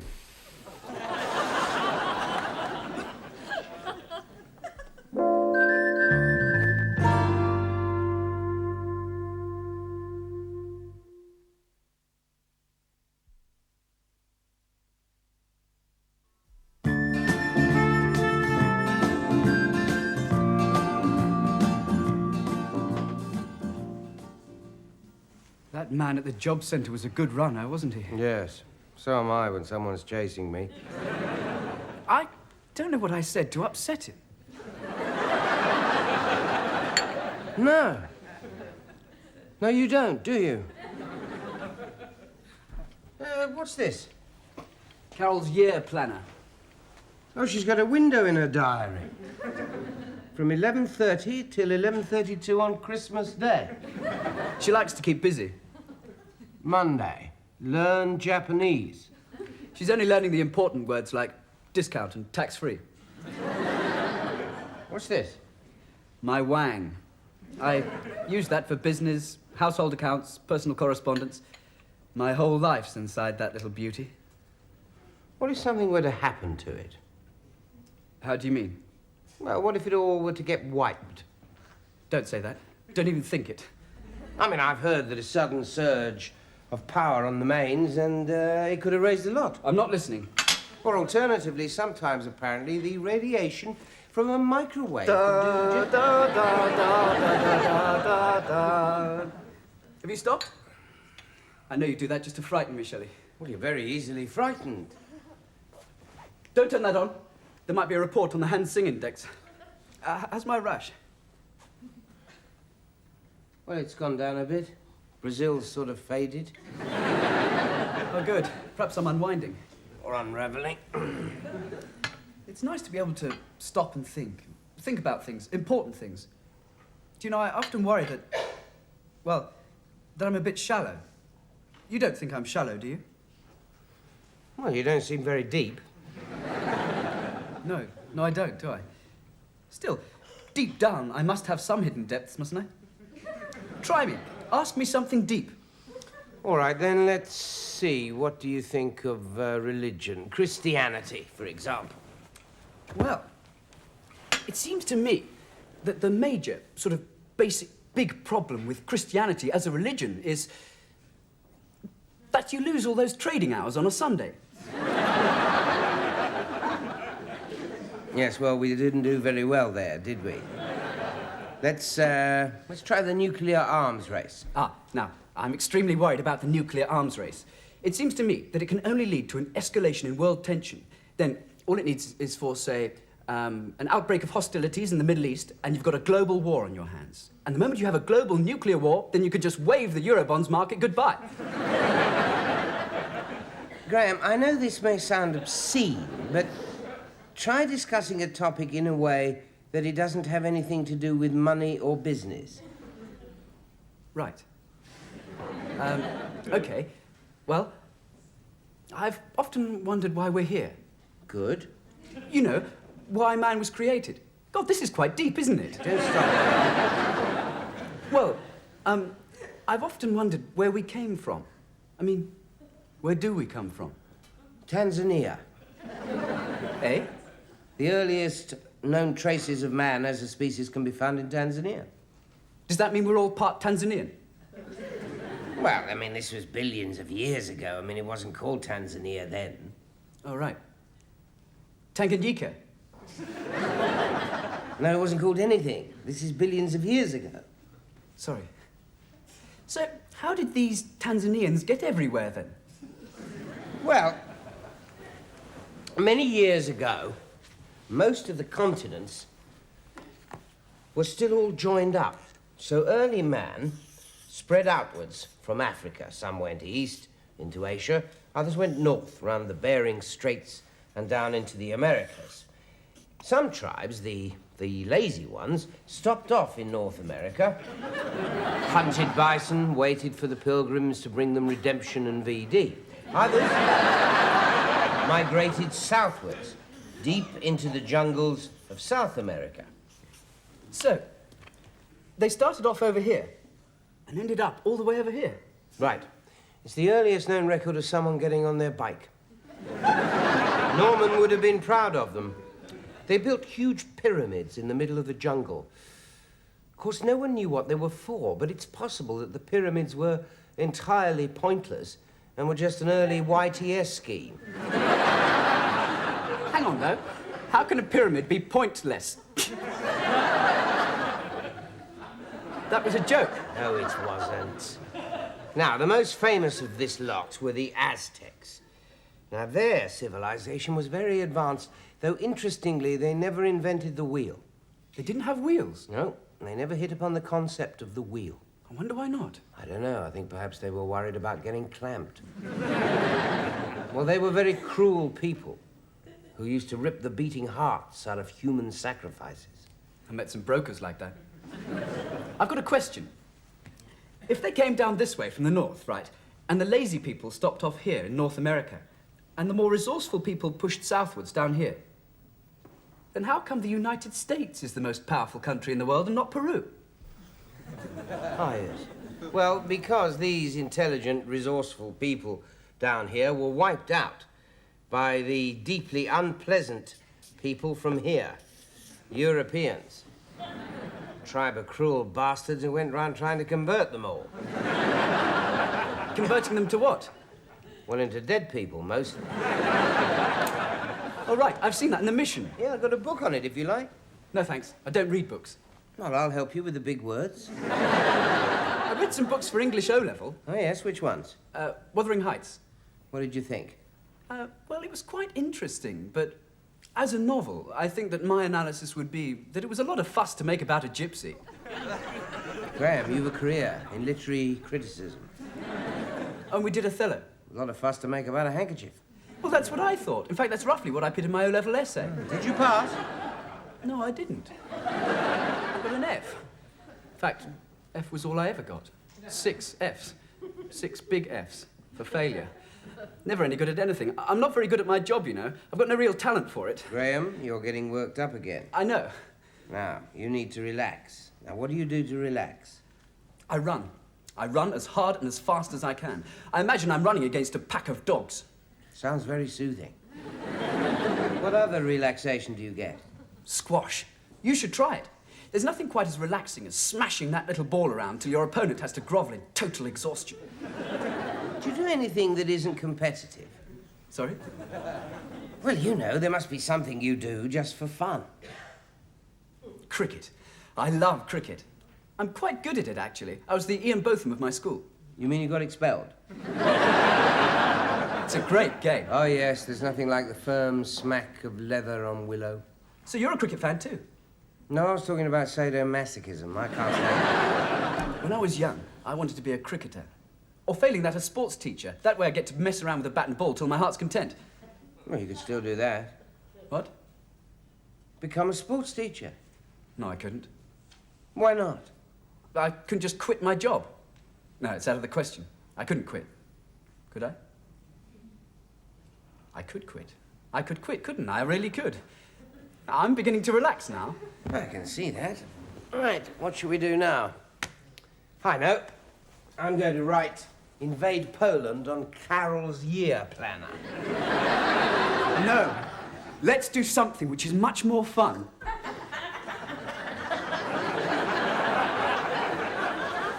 Carol isn't going to like this, you know, Graham. Ah, she won't be back for hours. Now, the rules are 1 run if you hit either side wall, 4 runs if you hit the back wall or get it into the bathroom. And on top of the sideboards are 6. Graham, you will remember this is for fun, won't you? Of course. And don't bowl too hard. Oh, come on, it's only made of old socks. What a sissy. You ready? And it's Graham coming in from the front door. And what a fine player he is. He comes in, bowls. Elsie! Beg your pardon? You're out. LBW. It was going wide. It was not wide. An umpire would have given it. Don't be ridiculous. It was so far wide, not even an umpire in Pakistan would have given it. Now, don't be childish, or I'm not playing. Very well. Cheats never prosper. What you say? Nothing. You ready? Hang on.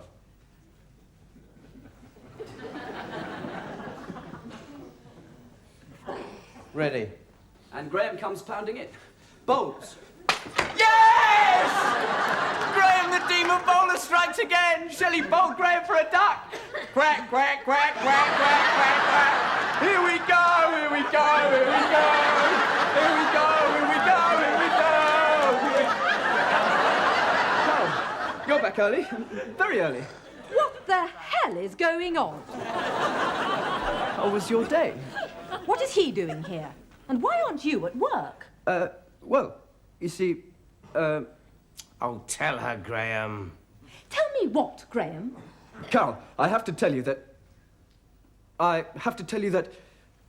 the timer's gone on the central heating. Oh, for God's sake.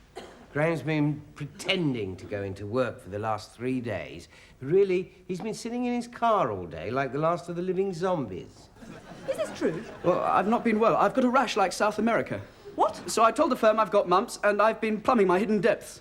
Graham, I've told you before, you haven't got any hidden depths. Oh, yes, I have. Tell her, Shelley. We've been talking about important things like religion, Wuthering Heights, and Tanzania. Tanzania? They're communists, aren't they? What have you been telling him? Has he been brainwashing you? I want to stop work. He has been brainwashing you. I want to quit my job and go and do something meaningful. I want to become a sports teacher. A sports teacher? I'm reassessing my life. No, you're not. You're wallowing in self-pity. Just because work's got a bit tough. You've just got to pull yourself together and plough on. Of course it's tough. My work's as tough as yours. You don't see me cracking up, do you? I'm sorry, Carol. I'm adamant. This is all your fault. What have I done? You've indoctrinated him into your view of things where people just go around doing what they like. Oh, yes, I take responsibility. The GLF, the Graham Liberation Front. You see, I've discovered that beneath that dull-witted, grey, boring exterior, there's a dull-witted, grey, boring sports teacher. I am not prepared to discuss my private life with a faded hippie who left his brains behind at Woodstock. If you'd kindly leave. Don't worry, Shelley. I feel a new sense of purpose. I'm not going to give in. I promise. I feel a new strength, a new defiance. Who wrote Invade Poland on my year planner? He did.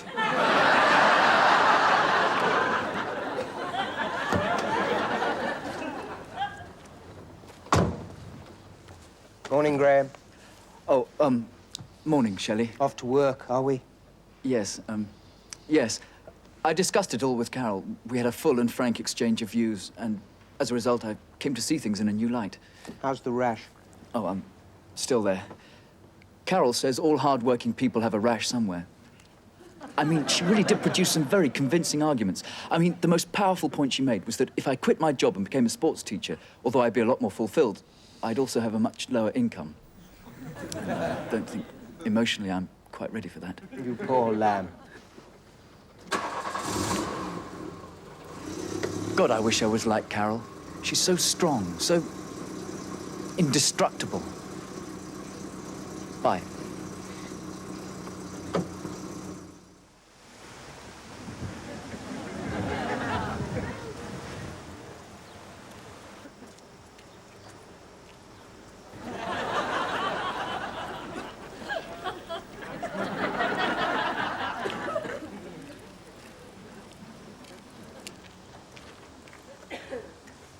Hello, Carol. Hello, Shelley. I'm Waiting waiting for a for a client. client.